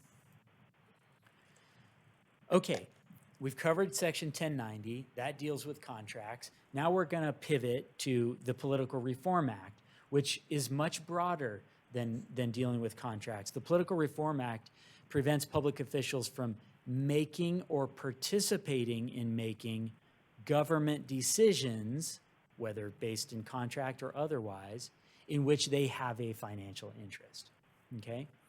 There are sort of, I'll call it two prongs of the Political Reform Act. One is the disqualification from making or participating in making decisions, and the other is the disclosure prong, disclosing one's financial interests so the public is aware of what kinds of things could give rise to a potential conflict.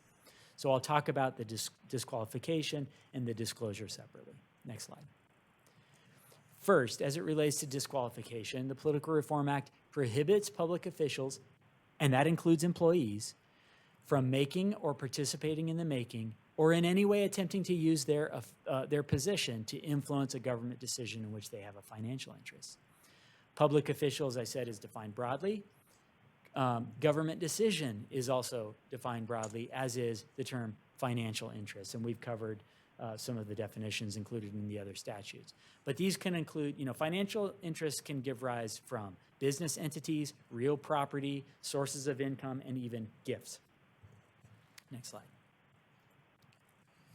There are, as I mentioned, some limited exceptions that allow public officials, to participate in decisions in which they have a financial interest, such as when the financial effect on the public official is indistinguishable from the financial effect on the public generally. Okay? There we could probably come up with lots of hypotheticals there, but this is called the public generally exception when the effect on a public official's financial interest is indistinguishable from the effect on the public generally, then the public official is not required to be disqualified. This next slide, I included this because I think this is kind of a handy little outline for each of you. If ever you're kind of wondering, man, that was a lot of information. I don't really remember exactly what I'm supposed to do here. But I do remember there was a presentation on this. This is kind of a 4-step guide to does the Political Reform Act disqualify me from participating in a decision? So the first question is it reasonably foreseeable that the decision will have a financial effect on my financial interests? Is that reasonably foreseeable? Okay, yeah, if it is, then the next question is will the reasonably foreseeable financial effect be material? Is it material or is it immaterial? Now you might ask, well, what does that mean? And that gets fact specific, but is it more than de minimis? Okay. Third question, can the official demonstrate that the material financial effect is indistinguishable from the public generally? This is the exception that we just talked about, okay? And then finally, after applying those 3 questions and determining that there is a conflict and that absent another exception, then the official should disqualify themselves from participating in making the decision. Okay, so there's a somewhat wordy but handy little guide as a resource to you. Next slide. Okay, we've talked about disqualification under the Public Records Act. Now let's talk about disclosure. The Political Reform Act requires government officials to publicly disclose their financial interests in what's referred to as a statement of economic interest, or more commonly known as the Form 700. Okay, all of you have filled out a Form 700. You will fill one out every year. You will fill one out when you leave office. But this doesn't just apply to the agency's elected representatives. The requirement under the Public Records Act, there are 2 categories of what we call filers, Form 700 filers. Those that are specifically set forth in the statute, i.e. you, elected members of a local legislative body, the general manager, and the treasurer, the finance director. You are statutorily required to file the statement of economic interest. But there's a whole nother category of filers, and those are the employees that are identified in a local agency's adopted conflict of interest code. The Public Reform Act says, hey, you local agencies, you know better than the legislature who's going to be participating in decisions which might affect their financial interests, and so you should adopt a conflict of interest code that says anyone that does participate or that may participate in a decision that could affect their financial interests, those individuals should also file a statement of economic interest, a Form 700. And so the district has adopted a conflict of interest code. We update it every 2 years. The board is a part of that. A final note on disclosure here. The Public Reform Act also has what's referred to as gift limits and disclosure requirements associated with receiving gifts. No individual identified in either our conflict of interest code or that's statutorily a Form 700 filer may accept gifts from any single source in an amount that exceeds $590 annually. That's the current limit. It does escalate over time, but in 2024, the gift limitation limit is $590. And any gift received in excess of $50 must be disclosed on one's statement of economic interest. Okay?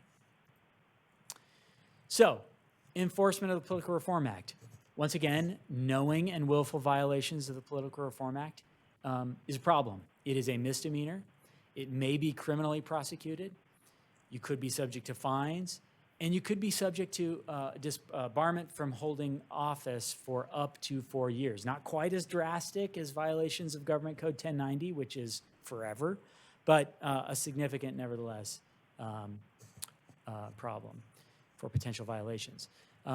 Violations can also be reported by members of the public. They can be enforced by the Fair Political Practices Commission. They can be enforced through private civil action, and the district could be liable for fines, restitution, and potentially injunctive relief for violations. That gets us to our final area under conflicts of interest. Hang with me for a few more moments. This is referred to as the common law. I made a reference to this earlier when we talked about one of the former directors' ongoing recusal for action on the warrant register. The common law means decisions by California and federal courts. Okay, that's what the common law is. It's the body of judicial decisions which interpret the law.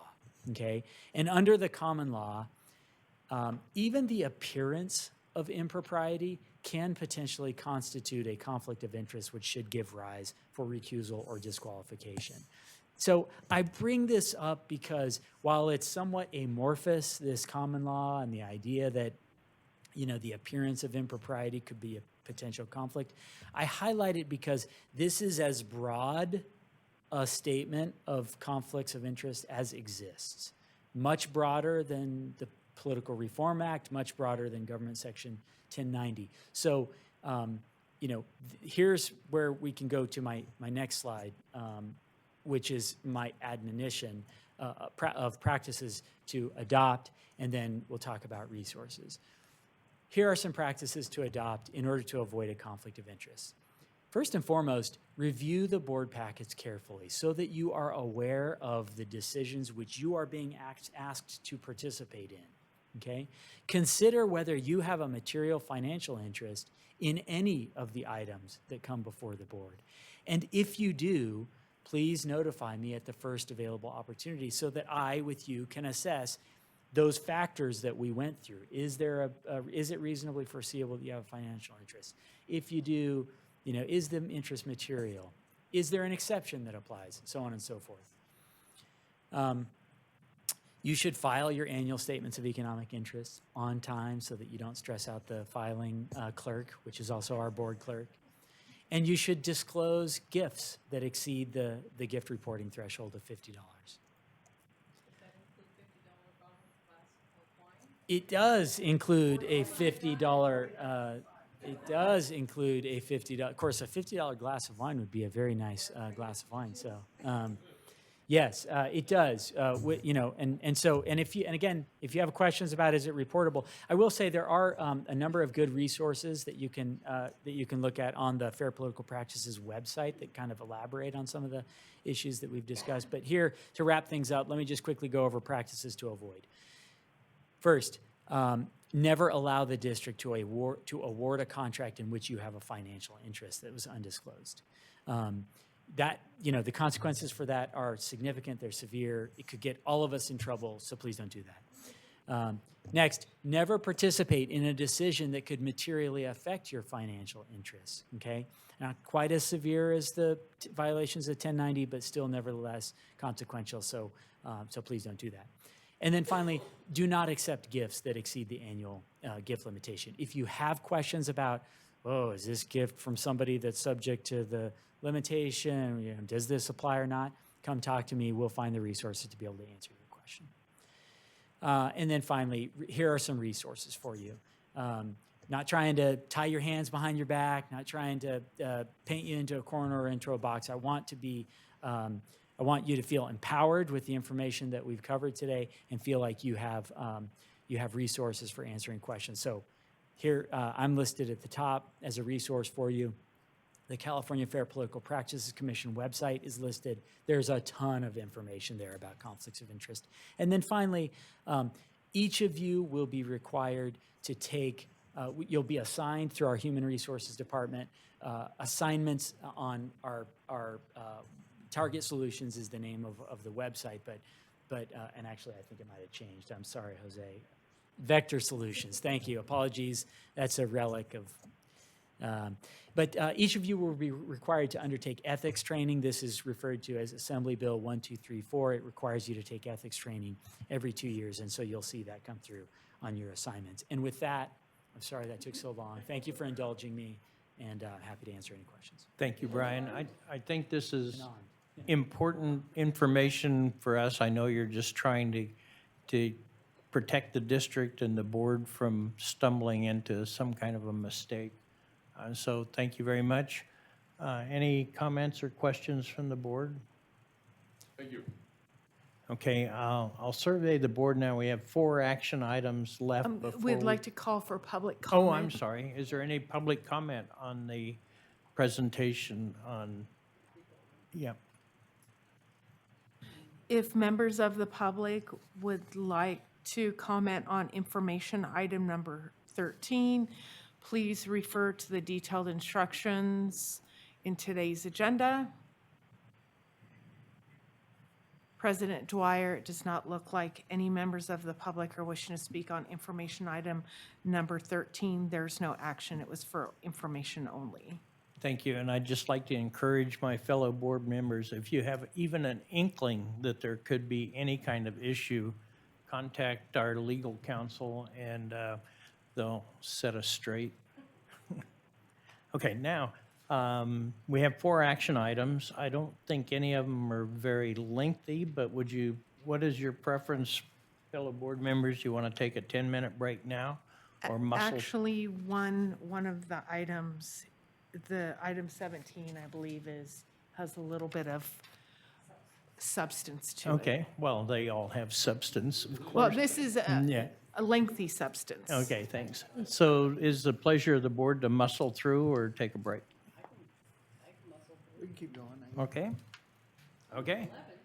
It's only- I know, but Alan set the bar so high for quick, or so low. I'm not sure. You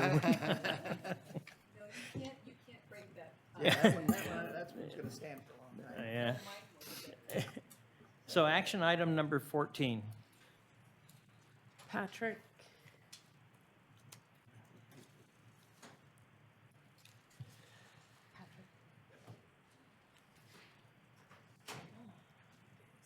The floating cover. This one? Yeah, the top one. Yeah. Thank you. Is this one? No, that's. Thanks, Brian.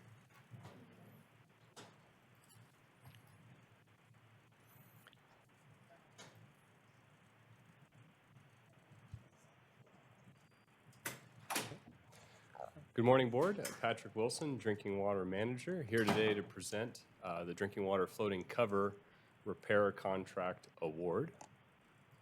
Next slide. So the summary of the issue. So as part of our operation of these floating covers, or Hypalon floated covers that we use interchangeably throughout this presentation, the Safe Drinking Water Act requires that we maintain not only the covers, but we also maintain them free from any potential for contamination or hazards. That includes any water storage unit itself, but primarily hyper-focused right now on Hypalon covers. The district does own and operate 7 of them throughout the district. There's go from Pollock Pines down to Shingle Springs. There are routine repairs that are required to maintain them in operational service.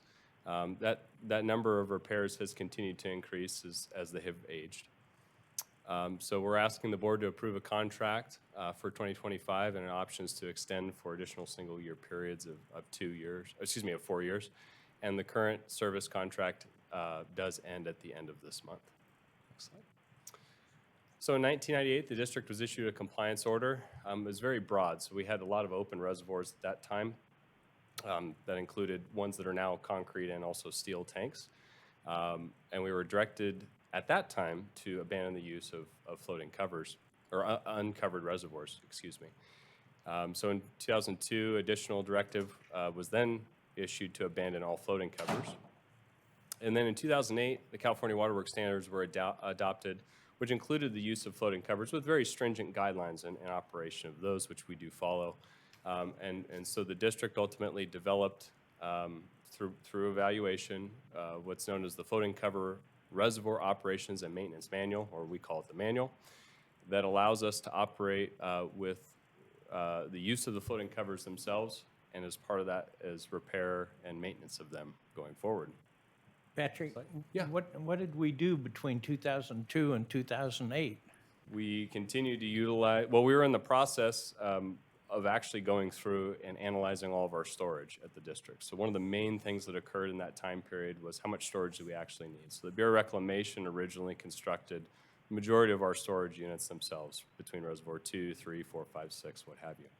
So the district in that time period had asked for an extension in order to actually, A, review what storage needs were and not only for current but for future needs for the district, and then B, what alternatives we were going to look at, whether it be concrete, steel, or pipeline floating covers.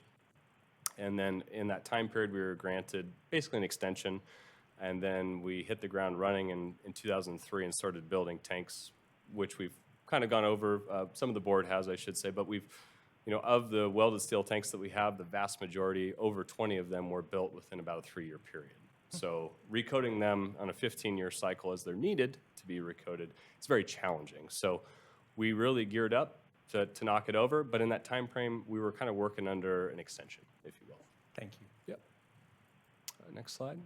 So in 2018, our manual was approved by the Division of Drinking Water, which does require us for any cover failures to be repaired as quickly as possible. And that's utilizing, in our case, diving services to make those repairs. The extensive amount of ongoing maintenance, as I kind of alluded to earlier, is continuing to increase on these floating covers, where we are seeing an uptick in the repair costs associated with maintaining them.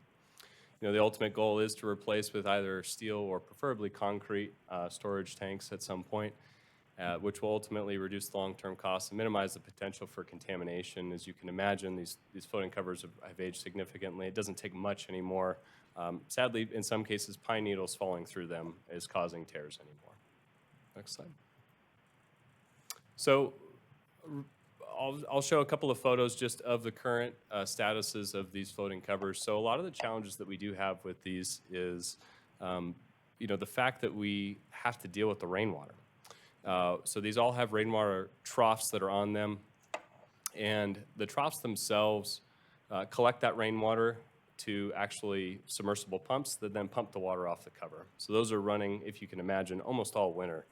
And so the trough itself is kind of dropping in here where this line is. Thank you, Jennifer.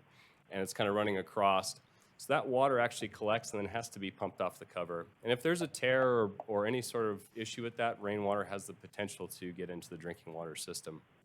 And as you can see, anywhere that's discolored from that tan, kind of off-tan color, whether it be the white on the left-hand side, those two patches that are right along that seam, or those larger black ones as well, all those are patches that have been done. Hundreds in some cases, especially at Reservoir 1, have been done over the years in order to maintain and keep it operational.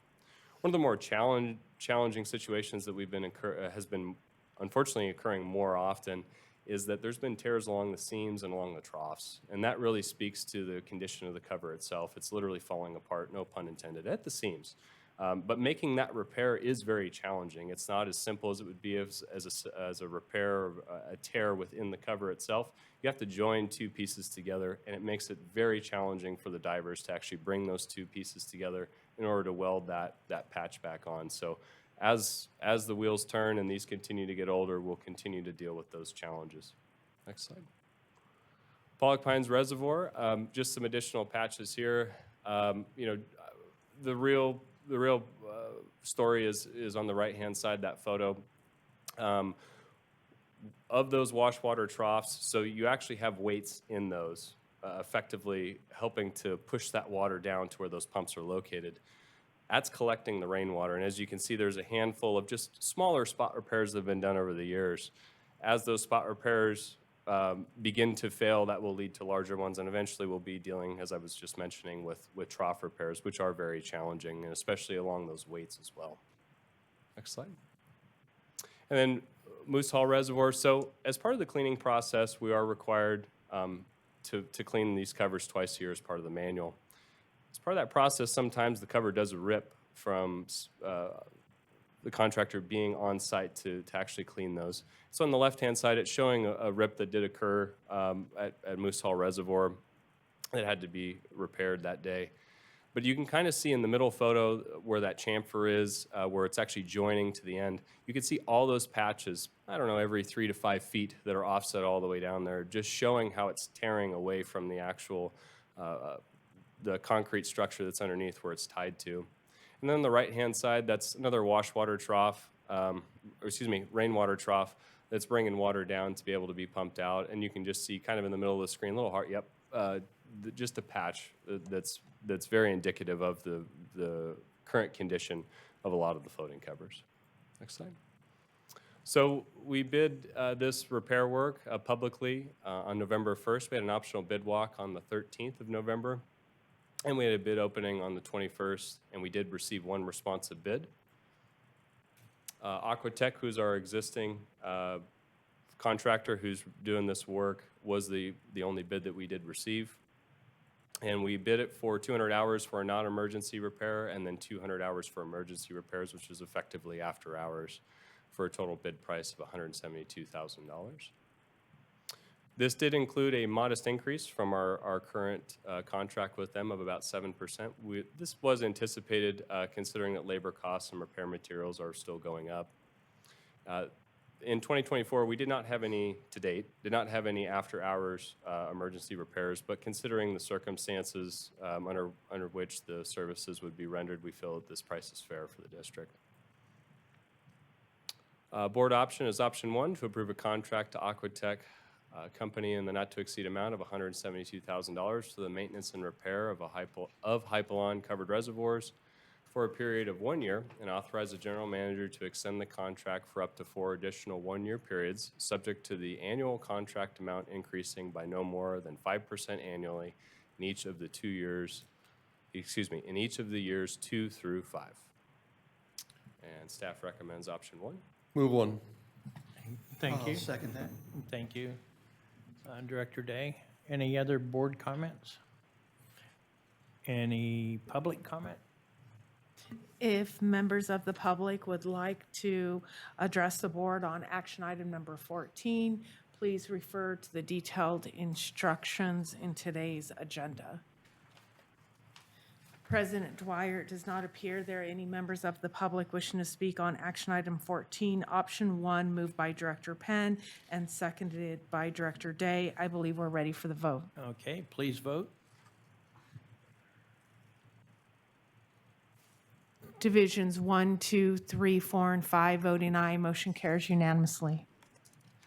Thank you very much. And then I guess we will welcome you back for action item number 15, the cleaning.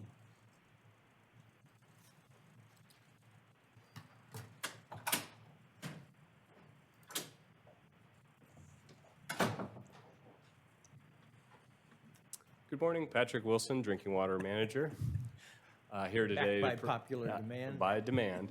The interior cleaning of drinking water reservoirs and tanks, and the annual interior inspection and biannual exterior cleaning of floating covers. This is actually a photo of Monte Vista Tank, and just for reference, we do have a number of existing and current ongoing leaks that are currently going on at this tank.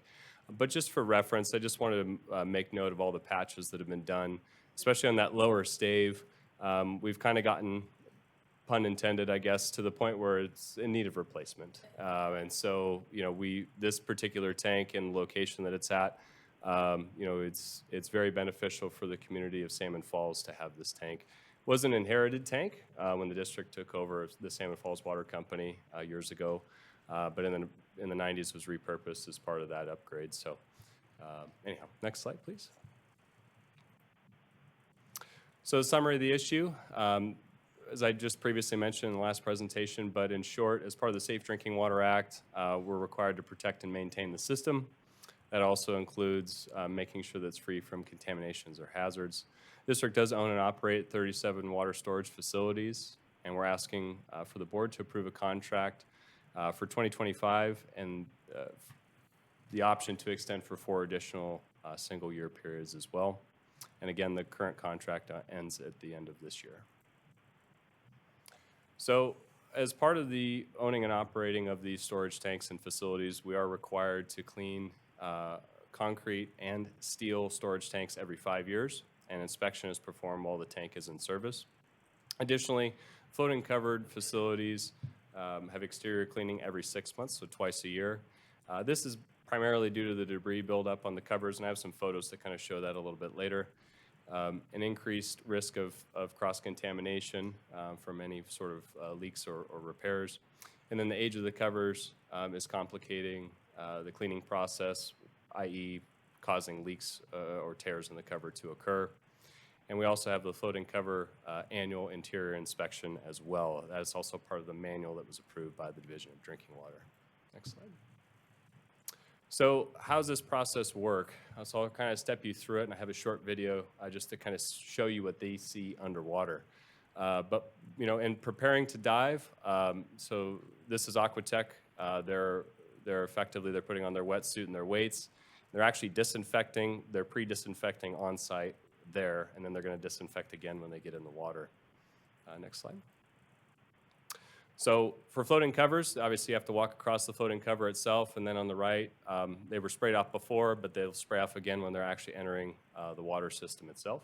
And they're using sodium hypochlorite or Sodium hypochlorite. quaternary ammonia? 200 yep, parts per million.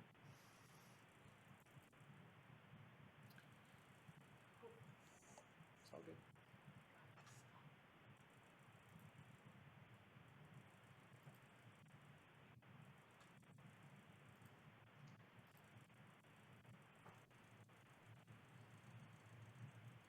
That's fine right there. Yeah. So this is what they'll see. This is actually reservoir 6.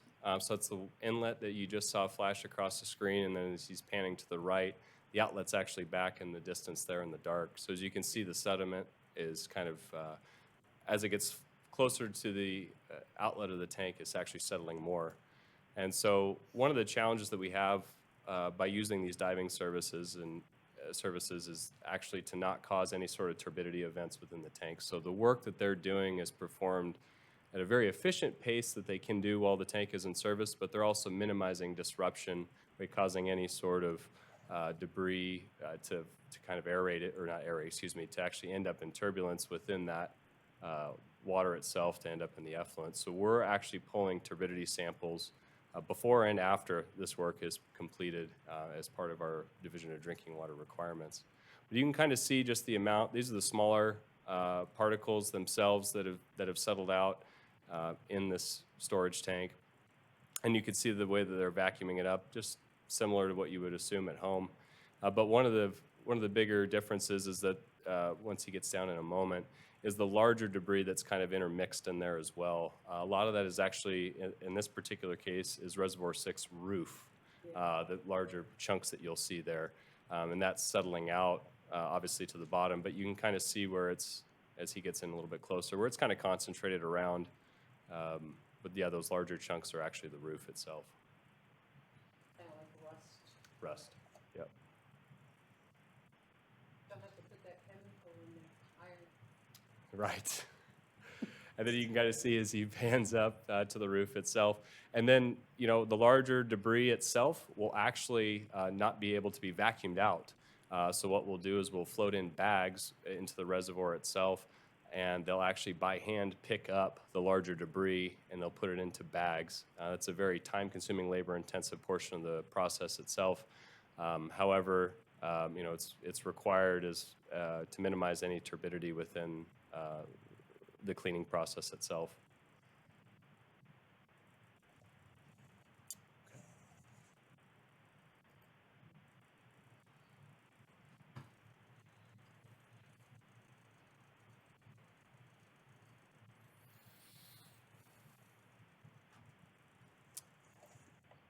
So yeah, next slide. So those bags I was mentioning are shown on the left. You know, they allow water out, but they'll keep actually the chunks of roof, in this case, inside those bags. And on the right-hand side towards the top, that's actually what was removed and piled up to be off-hauled at a later date. So that's for Reservoir 6 itself, just kind of, it's a good example of what they go through on a normal basis across most of our steel reservoirs. Next slide. So as far as the hypalon covered cleaning goes, we have, twice a year cleanings. They kind of coincide with fall and spring. And as you can imagine, in the fall, obviously, we have a lot of pine needles on the covers. And then in the spring, we're dealing with everything that washed out that wasn't collected, of course, in the fall. Next slide. So as I was mentioning in my prior presentation, but the troughs are a challenge, obviously, going forward. They're going to continue to have challenge, continue to rip and tear, and they will be difficult to make those repairs to. However, in an effort to utilize those pumps to remove the rainwater, we do have to spread those to remove all the debris that's within those troughs for rainwater. So you can kind of see in that left photo, the gentlemen, both of them are kind of pushing the trough apart to be able to sweep out in there. That obviously causes strain to that cover itself. And then you can see on the right some of the accumulated debris that they've removed from one of the where the pump was actually located there. Next slide. And as I mentioned, spreading this cover can cause damage. It's something that the contractor is very aware of and works very diligently to minimize. However, it is inevitable with the age of these covers. And when they're done with getting rid of the larger debris, they'll actually complete a final sweep and a wash down once their work is complete with the troughs. Next slide. And with completed cleaning, it looks more or less like that. Next slide. So the bidding process, it was publicly bid on October 10th. We had a mandatory job walk on October 23rd, and we had a bid opening on November 8th and received one responsive bid. Next slide. So our bid cost, Aquatech was the sole bid again. This included, in this year's cleaning cycle, a Monte Vista tank, Promontory tank, Pollock Pines Reservoir, Moose Hall Reservoir, Reservoir 2 and 2A tanks, and Reservoir 6 tanks. This is for tank cleaning and inspection. Excuse me. Next slide. And for the hypalon covered reservoir inspection, this is one inspection per year. When we're doing the tank cleaning and the inspection is performed, we're not getting charged for both. That's included in the price. Like for example, Pollock Pines Reservoir was listed in the prior slide. This cost will not be charged in 2025 for that work. And then for the hypalon covered reservoir cleaning, this is twice a year. This includes all 7 of our floating covers for a total proposed 2025 contract of $259,160. So the price represents a modest increase or decrease a little bit from 2024 to 2025. So we had about a 6% increase per million gallon for tank and reservoir cleaning and inspection. We had about a 24% increase for the hypalon reservoir inspection, but that's a very small portion of it, in terms of the scale. That was that middle slide with the Excel document on there. And really that cost is very small incremental in the scale of this project. And 3.9% decrease per million gallon in the hypalon covered reservoir cleaning. The increased costs are due to the age and condition of the floating covers, as was mentioned, and does require additional inspection detail in order to find any potential leaks and potentially make repairs, and then identify any increased number of repair locations themselves. So as we go forward, we'll continue to see more and more repairs with these hypalon floating covers. Next slide.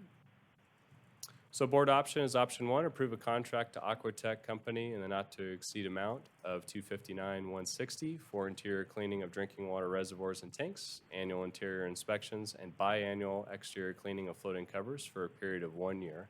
And authorize the general manager to extend the contract for up to 4 additional 1-year periods, subject to the annual contract amount increasing by no more than 5% annually in each of the years 2 through 5. And recommended option 1. I'll move approval of option 1. I'll second. Thank you. Thank you both. Any board comment? Any public comment? If members of the public would like to address the board on action item number 15, please refer to the instructions in today's agenda. President Dwyer, it does not appear there are any members of the public wishing to speak on action item 15. Option 1, moved by Director Anzini and seconded by Director Mansfield. I believe we're ready for the vote. Thank you. Please vote. Division 1, 2, 3, 4, and 5, voting aye. Motion carries unanimously. Thank you, Patrick and company. I know the real answer is concrete tanks. Yeah. We'll get there. We'll get there.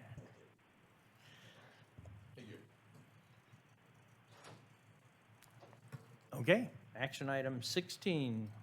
Good morning, President Dwyer, and welcome Directors Penn and Mansfield to the district. Elizabeth Leeper, Senior Deputy General Counsel for the district, and I will be presenting 2 presentations for you this morning. First up is a contract award for our government relations and state lobbying services. For approximately the last 20 years, the district has retained REIB government relations for our state-level government relations services and lobbying at the state legislature. Most recently, the board awarded a contract to REIB in 2002 to cover the 2023 through 2024 legislative cycle. So we typically do a 2-year contract that essentially mirrors the 2-year legislative cycle.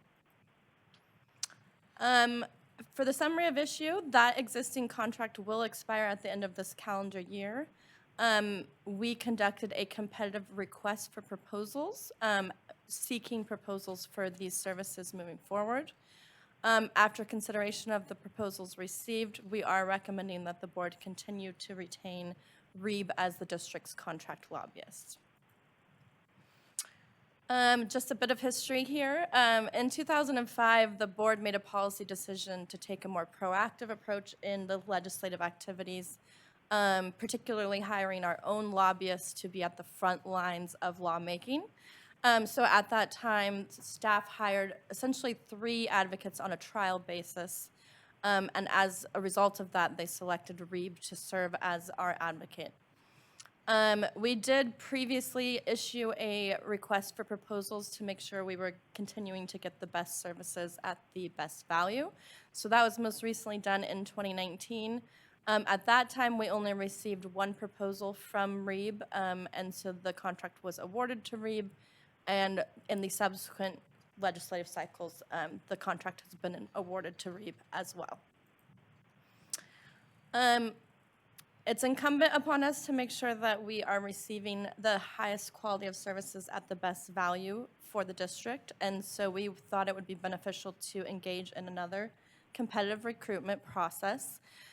So we issued the RFP for this next legislative cycle, and of course we were seeking the services of a registered lobbyist to be undertaking our government relations and lobbying efforts at the state legislative cycle. We did receive 5 proposals this time, so we had a bit more interest in our request for proposals. The costs did range, as well as I would say the expertise and experience of each of the proposers.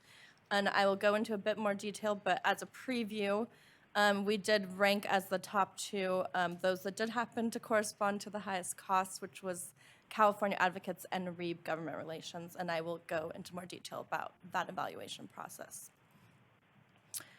As I often like to say, sometimes best value does not mean lowest cost, and in this instance, we were reviewing, we compiled a reviewing committee at the district to evaluate the proposals, particularly team and expertise in the water industry, and then of course always cost of services.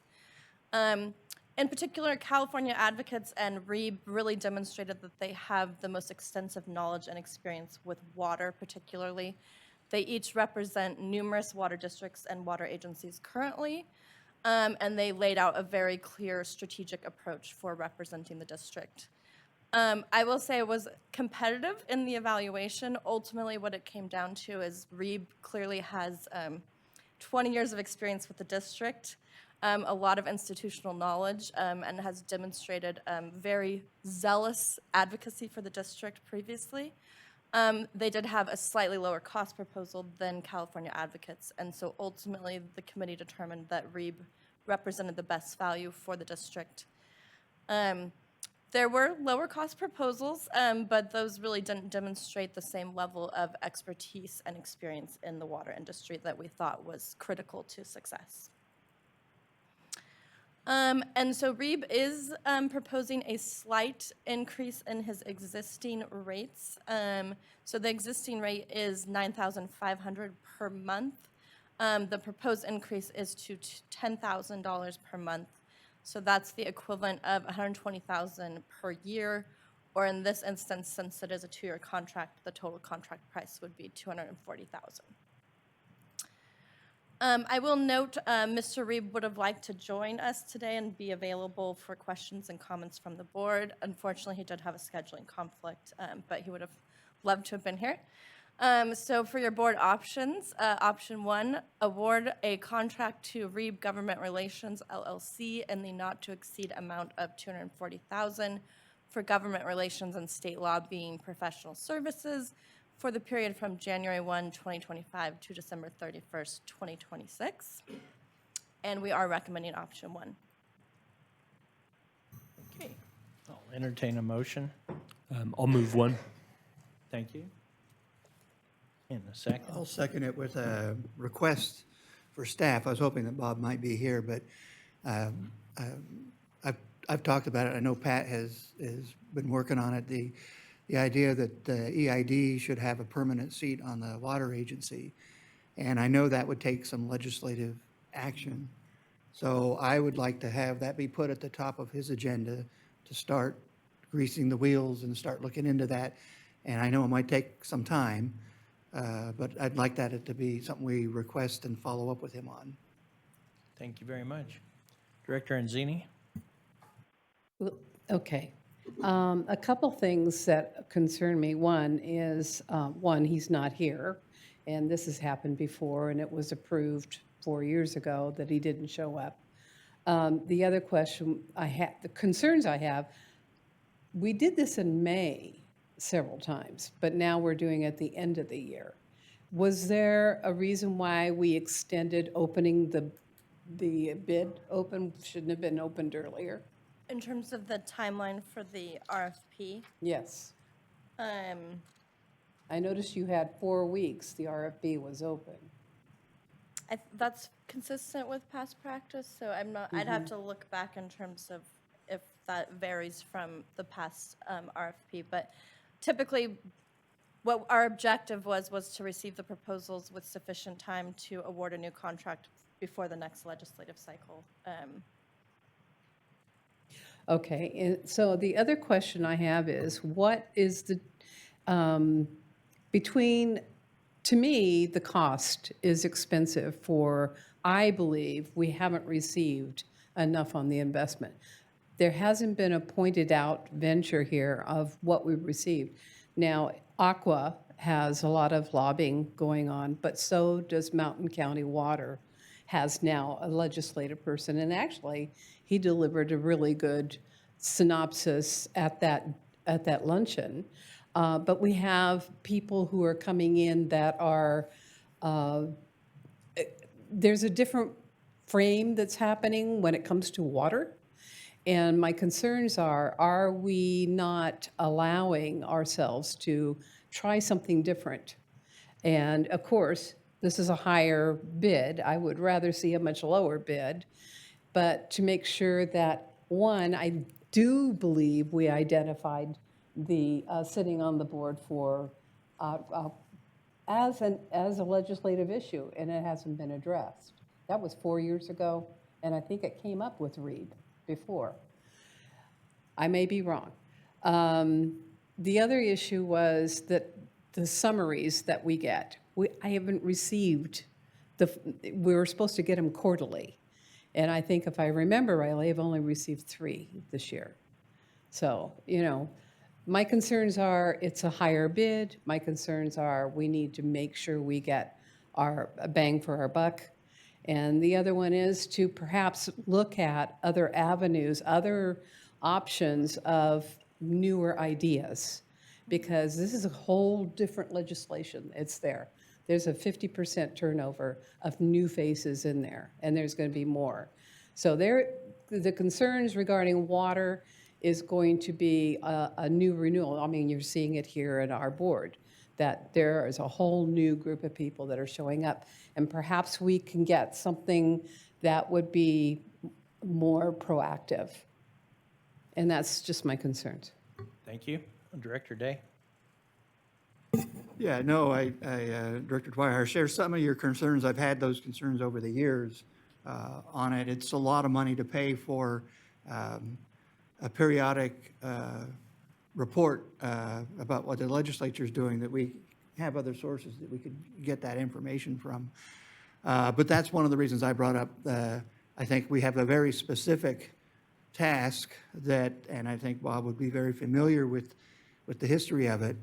And by the way, I mean, I want to increase my request to 2 board seats, because I think somebody had mentioned that before, and that would be more practical. So, so I understand some of your points and concerns, but that's, I think, I'd like to see this next 2 years, let's see what progress we can make on a very specific issue on the water agency. I think with one of our board members joining the county water agency, I hope the county water agency board, he'll carry that message, but you have to have a willing El Dorado County Water Agency board and EID to make that happen, and I think he will be able to help influence that.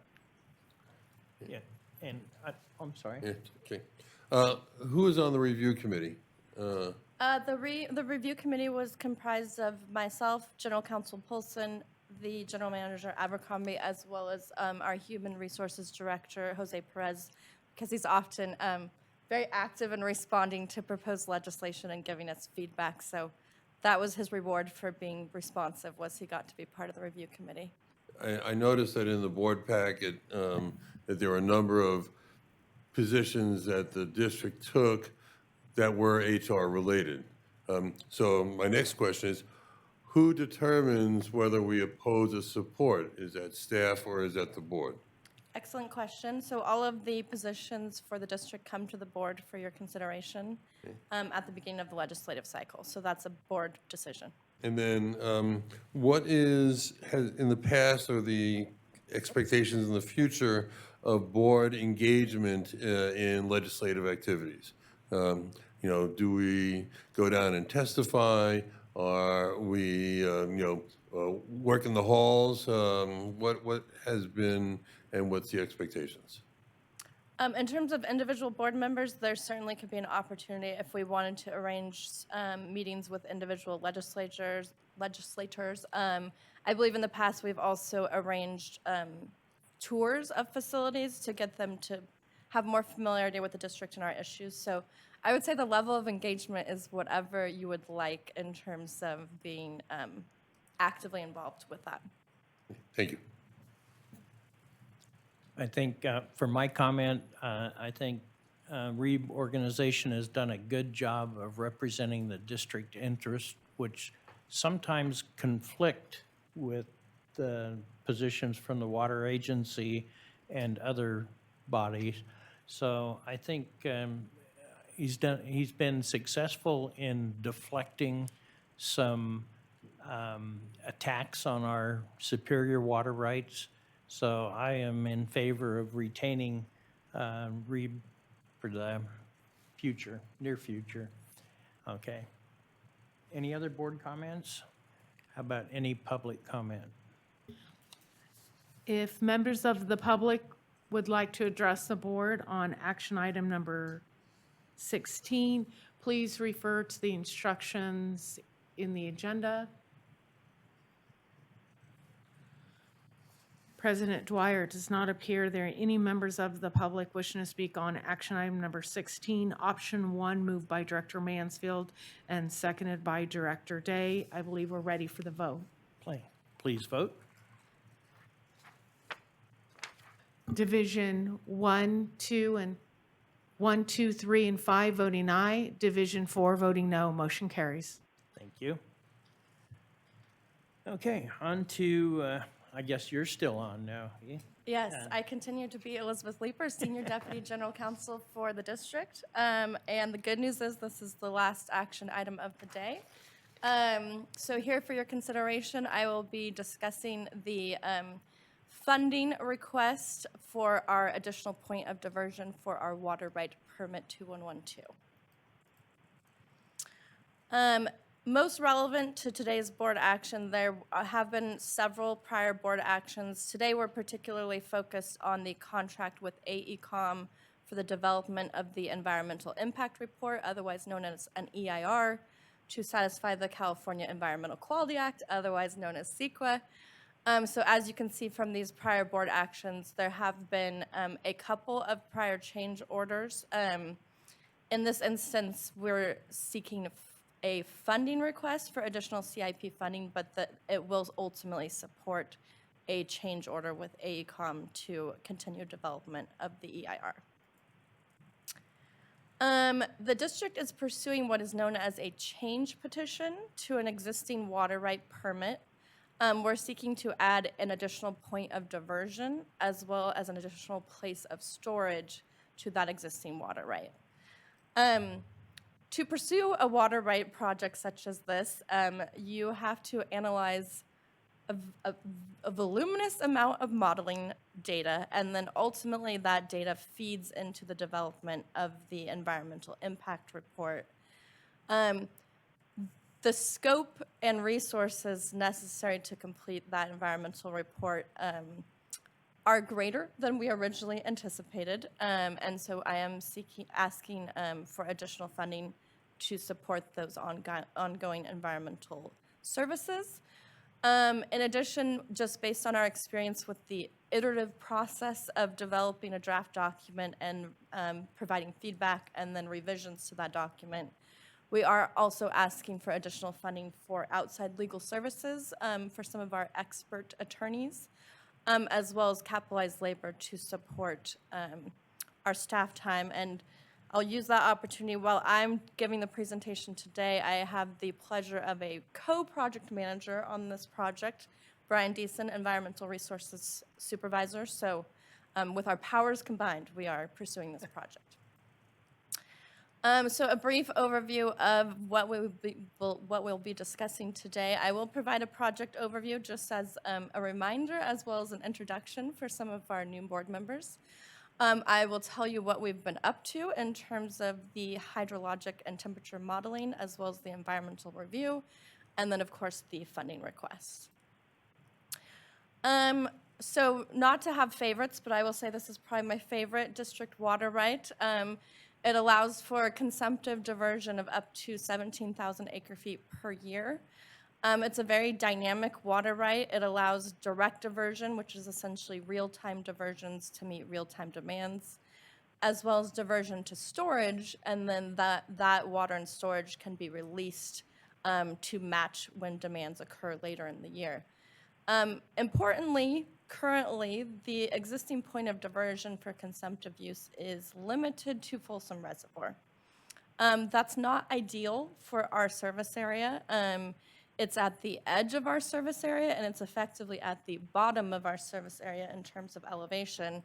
And as any PG&E customer could attest to, pumping costs and energy costs associated with then moving that water back up the hill is not ideal. The total storage allowed under this water right, we actually have 3 reservoirs that can hold water under this water right. So those are Caples, Aloha, and Silver Lakes. And each of those has a specified amount of storage, but then there's also a cumulative storage that's allowed under this particular water right. So we are seeking to modify this existing water right, and we are looking to add that upstream point of diversion so that we can more efficiently move this water throughout our service area. Importantly, we are seeking to add storage at Jenkinson Lake. That's a critical component of the value of this project because, as we're all aware, the availability of water and the demand for water don't really run concurrently in California. So we need to be able to grab that water when it's available, essentially in the spring snow melt, and then hold it so that we can meet summer demands. We would seek to maintain the existing diversion at Folsom. And then from a water rights perspective, it's very important. You can't expand essentially the key parameters of a water right because that could potentially interfere with other water rights. So we need to stay within the constraints of the existing 17,000 acre feet, as well as the constraints of the cumulative storage. But what we gain is essentially the flexibility in terms of how we exercise within those parameters. So the appeal of what we're proposing at the the additional point of diversion at El Dorado Diversion Dam, the beauty of this is we actually already have a diversion at this location.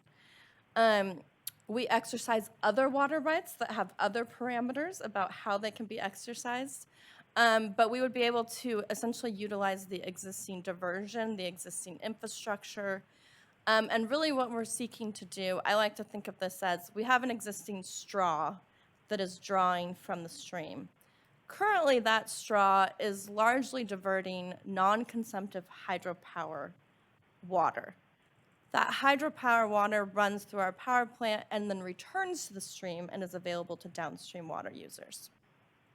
Our planning documents, particularly the Urban Water Management Plan, it's clear that our customer base and their water demands are going to continue to increase in the future. And so we are going to have to sacrifice some of that non-consumptive capacity in the straw and essentially convert it to a consumptive diversion. And so what effect will that have on the system? Essentially, less water will be returned to the South Fork of the American River. Instead of using that water for hydropower, we're instead going to divert it for our customers. It won't return to the system. It's not going to be a 100% swap. There will be a time where we can at least continue hydropower diversions, but we ultimately have to meet the growing needs of our customer base. And then, as I mentioned, we also would be diverting water to route it to Jenkinson Lake for storage and later use. Of course. Yes. By the diversion, or I'm not talking about the upper diversion, by us relinquishing that at the bottom of Folsom Lake, doesn't it allow the Folsom, who provides City of Folsom water? So we would maintain the diversion at. Maintain it, okay. We would still maintain it, yes. So in this, we're seeking to add a point of diversion, but maintain the existing diversion. Got it. Thanks. Yeah, just for the history on this, when we acquired permit 21112, the plan was to have this implemented way back in the, 2000? Am I Yes. stealing your thunder? No, no. Okay. And it was challenged, and for EID to get that water right, they relinquished that desire to really implement this plan and only take it out of Folsom. We're trying to get that reestablished because this is a critical long-term strategy for us to use that water uphill instead of pumping. If not successful first, try again. Yes. If I could just add one point to that, because there will be, I think, members of the public might say, you're going back on a promise. We heard that a lot when we initially released the notice of intent on this petition. And in other words, hey, you promised back in the early 90s when you originally got this right that you would pump it from Folsom. Why are you going back on that promise now to seek the originally applied for point of diversion at Kybers? And so just to clarify, that when the district agreed to limit its diversion at Folsom as part of a resolution of protests at the time, because SMUD was, at the same time that we were pursuing this right, undertaking a relicensing of its own FERC license. At that point in time, SMUD was not required to release water for recreational flow purposes. And so it was primarily the rafting community that objected to our taking water at Kybers because it took water out of the river that they utilized for commercial rafting. Since that time, but in our protests resolutions, the district acknowledged that if at some point in the future it needed to add Kybers as a point of diversion, that it would undertake that in a future water rights proceeding, and SMUD agreed to that as part of its resolution of its own protest against our application. The point here is that in resolving those protests and in making that promise that we would divert water only from Folsom, EID and all of the parties acknowledged that there may be a need to get that upstream point of diversion at some point in the future, and that if we did, that we would conduct another water rights proceeding, which is exactly what we're doing today.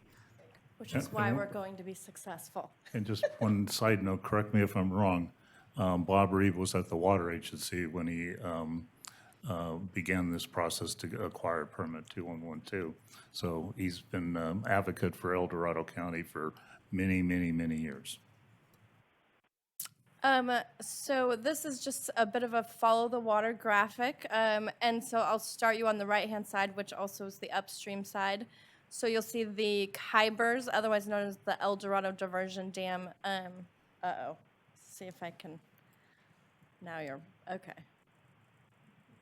I'm like, I'll trust you. I'm like, I can't talk and point. So we will start at the upstream side where Kybers is located. So that would be the proposed point of diversion. From there, the water could be routed one of two routes. I'll start on the bottom route, which we expect would be essentially the primary operational route. So we would route that water through Hazel Creek Tunnel and then into Jenkinson Lake. It could be immediately used through Reservoir A water treatment plant. More likely, we would store that, and then it would be distributed essentially later in the year in the summer to meet customer demands. Alternatively, we could also route this water to our Reservoir 1 water treatment plant. So there are two routes that we could undertake. Largely, this is going to be a diversion to storage pattern. So that was the project overview, and now I will give you a status update on what we have been up to. So modeling is critical to a water rights project. What everyone will want to know is how is your project going to affect the stream system? It sounds like a simple question. Turns out it's a fairly complex question. And we need these modeling tools to answer that question. And in particular with the California Environmental Quality Act, we have to also answer what are the potential environmental effects of the proposed project. So to answer that question, we have not one, not two, but three modeling tools. And essentially each of these modeling tools answers a different, I would say, sub-question. So our first model is the HEC-ResSim model. We selected this model because there was an existing model that essentially already had modeled SMUD's UARP system. So we felt like we could use that as a starting block and essentially fill out the other side of the South Fork American River with EID's operations. So with HEC-ResSim, we added EID operations to the model, which that in and of itself was quite an effort. And then that model will basically show us the potential effects of the project on the South Fork of the American River. We then feed the results of that model into a different modeling tool, CalSim. This is a widely used model in California, and this really looks at impacts to the two primary systems in California, the Central Valley Project owned by the federal government and the State Water Project owned by the Department of Water Resources. So we feed the results of our upstream model into CalSim to answer the question of, in particular, what are the effects to those two primary systems for California water. And then in particular for our service area, and in particular for Folsom Reservoir, cold water pool management and water temperature management on the lower American River for protected fish species is a very critical aspect of answering the question of what are our project effects. So once we have the calcium modeling results, we then feed it into the temperature model to specifically answer the question of what are the potential impacts of cold water pool and temperature management. So don't worry, we have a model for that. And I did want to just convey some of the additional complexity of this modeling exercise because it correlates to the cost consequence. So we, in building out the model, you first have to ask, how has the system behaved historically without your project? To answer that question, you have to feed the model actual historical hydrologic data. In this case, we have essentially over 40 years of hydrologic data, very data intensive, but we have to feed that into the model. And then typically in a CEQA process, you're looking at what are the current environmental conditions, and then what will the conditions be with your project, and you're comparing those two. And essentially the difference or the delta is your project effects. So you first have to build out the current condition, which is typically called the baseline condition. And then water presents some unique challenges because we're really looking at how to meet future water demands. So it's really not adequate to look at, well, how would the system behave under existing conditions? We also have to ask, how would the system behave in a future condition, even absent our project? So for example, our urban water management plan looks at a time horizon of 2045. Those water demands are not the creation of our project. We're actually trying to be the answer to those demands. So in this instance, we needed not one, but two baseline conditions to compare against, because essentially otherwise those future demands will be attributed to your project. So it was important to distinguish out what are the conditions absent our project and what are the conditions with our project. And then of course, as if that wasn't enough, we wanted to make sure that the district had total operational flexibility in terms of how would we exercise this water right. And what we came up against was we do have a couple conveyance pinch points in terms of the ability to convey the full diversion rate essentially from the diversion dam all the way to Jenkinson Lake. The diversion itself can handle it. It's more the pinch points along Hazel Creek Tunnel and routing that water. And so we didn't want the existing infrastructure to act as a constraint on the full exercise. So then we had to model how would we operate with existing infrastructure? How would we operate if we do make those construction improvements to allow the full rate of diversion? So as you can see, multiple layers to the model, and then in any CEQA project or process, you also have to look at alternatives to your project. And so that's, once again, another kind of modeling run. So you start to build a lot of layers and a lot of data quickly. Yeah, thank you. So now for the good news. The modeling is complete at this time. So we have modeled our proposed project operations as well as the four alternatives that we're looking at, and then we've compared them against both of the baselines. I will caveat the good news with it is foreseeable that we would need additional modeling either in response to comments on the draft environmental document, or ultimately our change petition will have to be considered by the State Water Resources Control Board. Sometimes they have their own ideas about what modeling they want to see. So I would be remiss to say we're completely done, but I would say the bulk of the effort is complete. And then we have been conducting stakeholder outreach throughout this process. We've had stakeholder outreach with the whitewater rafting community, which, as Jim alluded to, is very active in this area. We were waiting to do specific outreach with kind of, I would say, the Folsom Reservoir interest because we didn't have temperature modeling complete until recently. So we will be doing specific stakeholder outreach on kind of the Folsom Reservoir parties of interest. And so I'm going to switch gears to the status of the environmental review.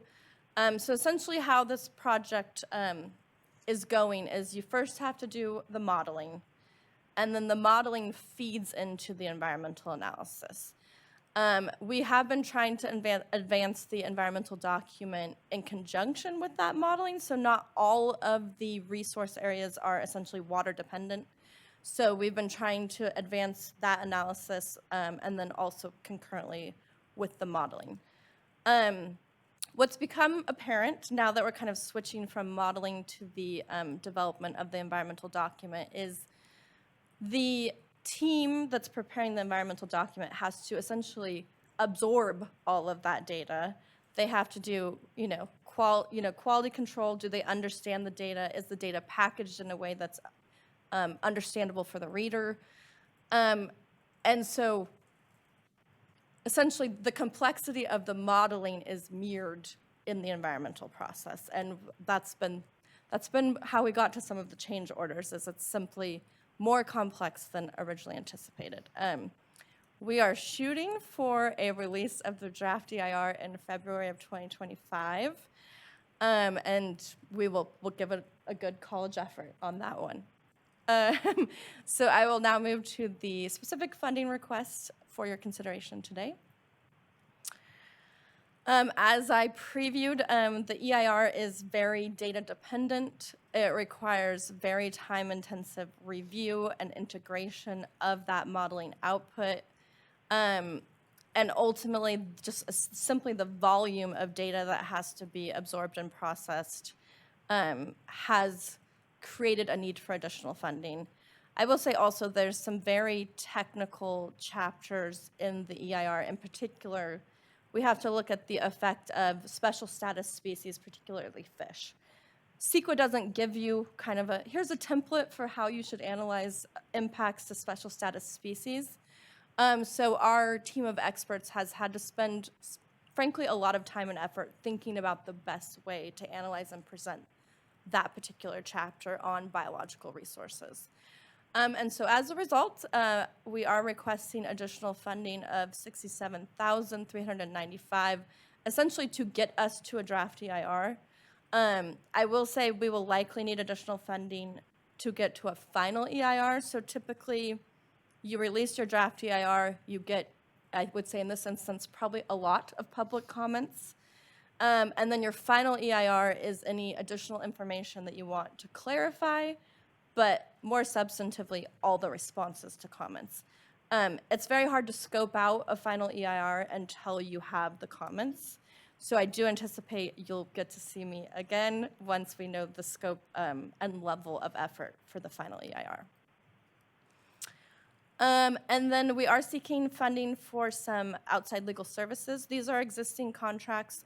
So district legal staff tries to do as much of the legal work as we possibly can, but I would say similar to a general physician, sometimes we enlist essentially experts. And so in this instance, we thought it was beneficial to enlist a specialized CEQA attorney as well as a specialized water rights attorney. We have worked with both of these attorneys in the past, and in particular with the CEQA document, we took a similar approach with the Upper Main Ditch Piping Project in terms of enlisting expert feedback in the development of the document. Ultimately, that EIR was challenged through a lawsuit, and we successfully defended it at both the lower and appellate courts. So this model of enlisting early expertise, I think, has served the district in the past. And really, we're seeking this additional funding just based on our observation that the drafting and review is an iterative process. You have a draft, you get feedback, you make a revision, you send it back. And so we're just trying to anticipate that we will need some additional funding for those outside legal services. And so that is the summary of the funding request. And then I did want to just, in full disclosure, indicate kind of how the scope of the contract has enlarged over time, just for the board's awareness. And then just I wanted to kind of look ahead in terms of where are we headed. So as I mentioned, we are going to continue our stakeholder outreach. We will then complete and publish the draft EIR. We will submit the water right change petition to the State Water Resources Control Board. We will receive comments on the draft EIR. We will then prepare the final EIR. And ultimately, at some point, we will complete the water right change petition process. I will say high variability in what that looks like. It is not uncommon for those to run 5 years, 6 years, 7 years. It ultimately is going to come down to the number of protests we receive and our ability to resolve those protests. But as you can imagine, there's a lot of interest in water rights projects. And then this is my favorite one. We will ultimately seek to obtain an order approving the change petition.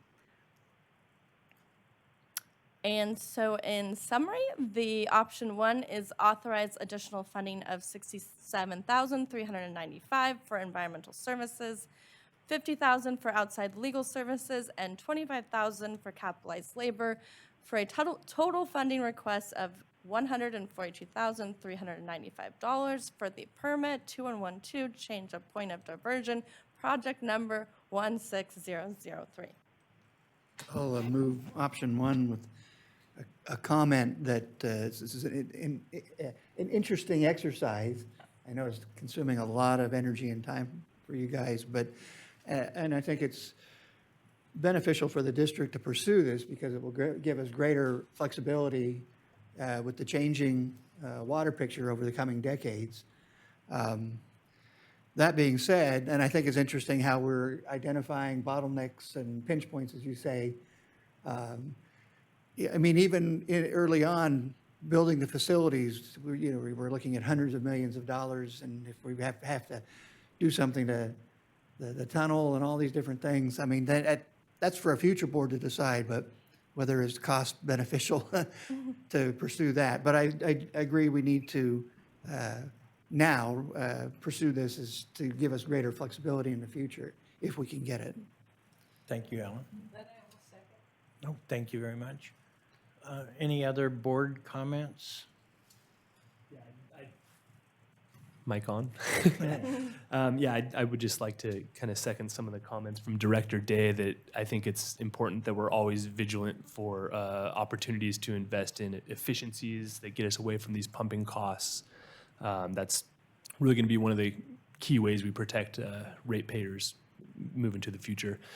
I'm also curious, just in your initial public outreach, has there been much response from some of the local recreational entities? Yes, there's a lot of interest in the project. I would say definitely from the whitewater recreation community.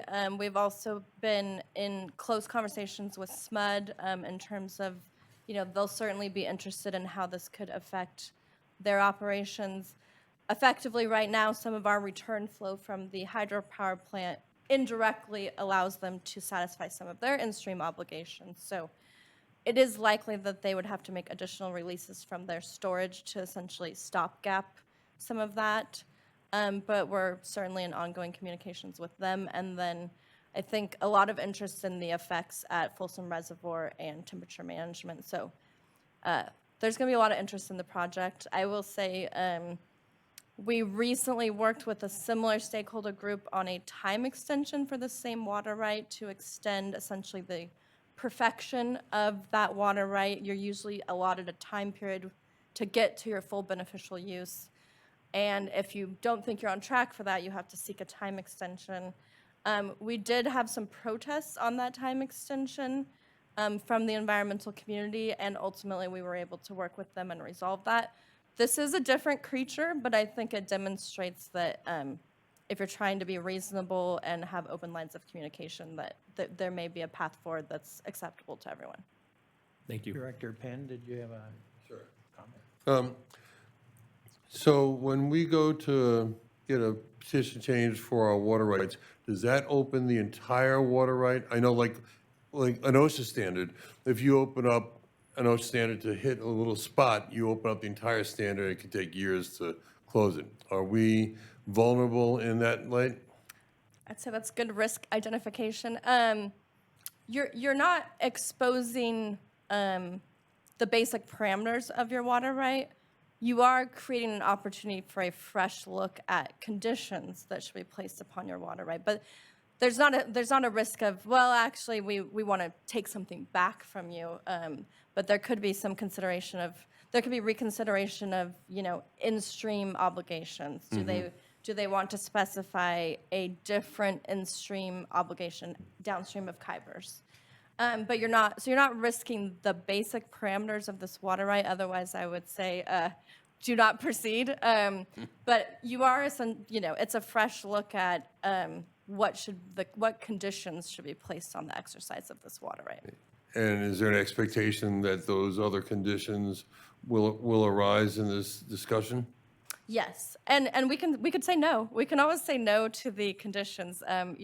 That's kind of, if you would like to proceed in this manner, here's the conditions. We could elect to say where those conditions are not acceptable. Let me go back to square one. Yep. And we're talking about the impacts are quantity and quality, and the quality is temperature. Is that the primary impacts? Yes, I would say it's both of those. It's real water in the system in terms of just the physical water ability to meet in-stream obligations, for example, SMUD's in-stream obligations. So that's just kind of a volumetric. And then there's the quality in terms of temperature management. So those will be the two primary concerns. And not necessarily today, I'd like to get a bit of more enumeration of who the expected opposition might be in this based on your experience.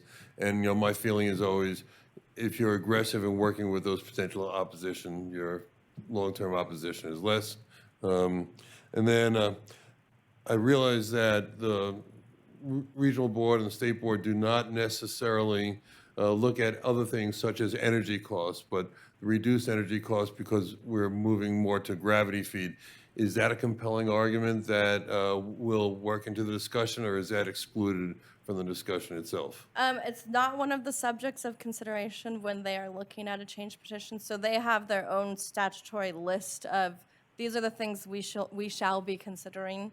And so unfortunately, our costs are not on the list. Talking about overall energy consumption and working into, which is another question, is how does climate change enter into any of the development of the EIR? Great question. Currently under CEQA, there is no legal obligation to factor in climate change. As you know, the climate change predictions vary significantly, and so at this time, we felt that it was a little bit like throwing a dart in terms of selecting amongst the projections of climate change.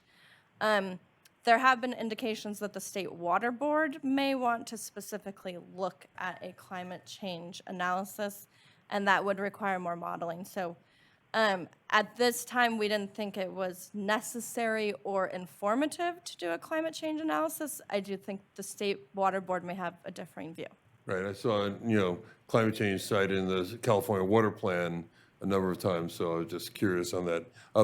The regional board, are they been receptive to this modification? So this is not within the jurisdiction of the regional board. State Water Resources Control Board. Straight to the water, straight. They control the water rights side of the house. Regional boards are really more the water quality side of the house. So they really don't weigh in on this particular change petition. And then, let me see, too many questions. Would we see reduced hydro income if this is changed? Yes.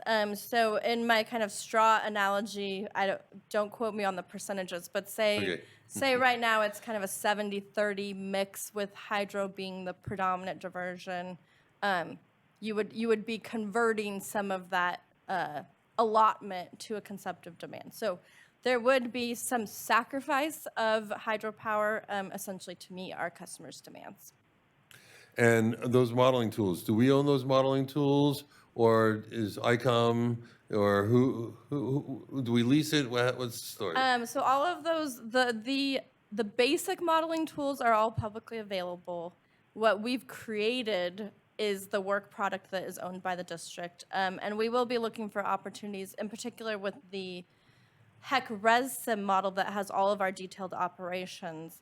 we are looking for opportunities to use that modeling tool for other projects, because essentially right now we have a tool that has all of the district's operations in one model. So we can use that for other projects to answer different questions. So we're hoping to get more utility out of it than just this project. And last question. The intertie, how would the intertie work into this project, if at all? I think it's complementary in the sense of we're really looking for enhancing flexibility, and the Enterprise project is kind of that same calling. So I think the ultimate benefit of the Intertype project is supported by this project as well, in terms of, more options to choose from in terms of the water rights available and how they're exercised. And in particular, that we're looking at Res A and Res 1 for this particular diversion. So it feeds into that project. Thank you. Thank you. Thank you. Now it's my turn. No, I don't have that long a list. This is basically the alternative to the White Rock diversion point. Is that correct? I'm trying to think in terms of. For the water management plan. So we initially looked at adding White Rock as part of this change petition. So we were looking at Kybers and White Rock. Ultimately, what we evaluated was there are such significant infrastructure costs associated with developing White Rock. And also, it really does complicate the project in terms of brand new construction, brand new infrastructure. So we wanted to be focused on what we thought was kind of the most efficient project that was going to give us basically the best result for the cost. Yes, and that's a point I wanted to bring out, is that our plan said this is a superior alternative to the White Rock diversion, so we're pursuing additional quantity diversion at our existing diversion dam. Is that correct? Yes, yes. Okay. And to maximize the use of our existing investment in infrastructure and not having to go spend millions and millions of dollars of ratepayer money to create a whole new mini system out of White Rock. So thank you, and thank you very much for your knowledge of the water rights and representing us well. I think looks like this might be a project for the remainder of your career. It's not uncommon for water rights projects to span a career. Yeah. Okay, are there any other board comments? Any public comment? If members of the public would like to address the board on action item number 17, please refer to the instructions in today's agenda. President Dwyer, it does not appear there are any members of the public wishing to speak on action item number 17. Option 1, moved by Director Day and seconded by Director Anzini. I believe we're ready for the vote. Okay, please vote. Division 1, 2, 3, 4, and 5, voting aye. Motion carries unanimously. Thank you very much, and thank you again, Elizabeth. Thank you. Okay, we will now move to closed session. Council, do you have an estimate of time? Thank you, President Dwyer. The board will be meeting in closed session to discuss the matter which is agendized today as closed session item A on today's agenda. I anticipate that the board's discussion of this item will require at least 20 minutes. Okay, thank you. So we will return no earlier than 20 minutes till 1 o'clock. All right. For the purposes of this meeting, we'll shut down this Zoom meeting and restart once the board reconvenes. It will not be before 12:40, but could be after. Thank you.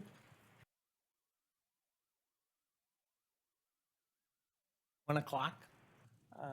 Do we have anything to report out of closed session? Yes, President Dwyer, thank you. There is one reportable item.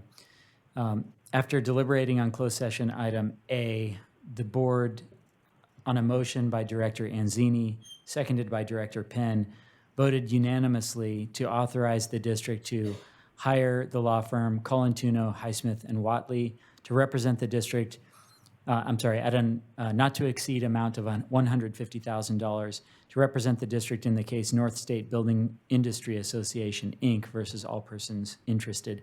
And that concludes my report. Thank you very much. Any assignments? We have some specific report direction to staff regarding the El Dorado Water Agency Board. And in addition to that, Director Dwyer did request that we bring the strawberry item that was discussed during the public comment period back to the board. And that is all of the assignments. Thank you very much. Is it appropriate for me to ask for a briefing between now and the next meeting on Strawberry? Just because I might take that opportunity to meet with constituents. You can request that, it just wouldn't be a board item. It's something that we would go offline and handle. Thank But you. absolutely. And then send us, Yeah. Paul, send us an update and ask us our opinion on it. Okay. No. Okay, folks, stop. Yeah. That was a tongue-in-cheek comment. That Okay. wasn't serious. Closing thoughts? Anyone? Okay, meeting adjourned. At 1:02. Yeah. And normally our board meeting Goodbye.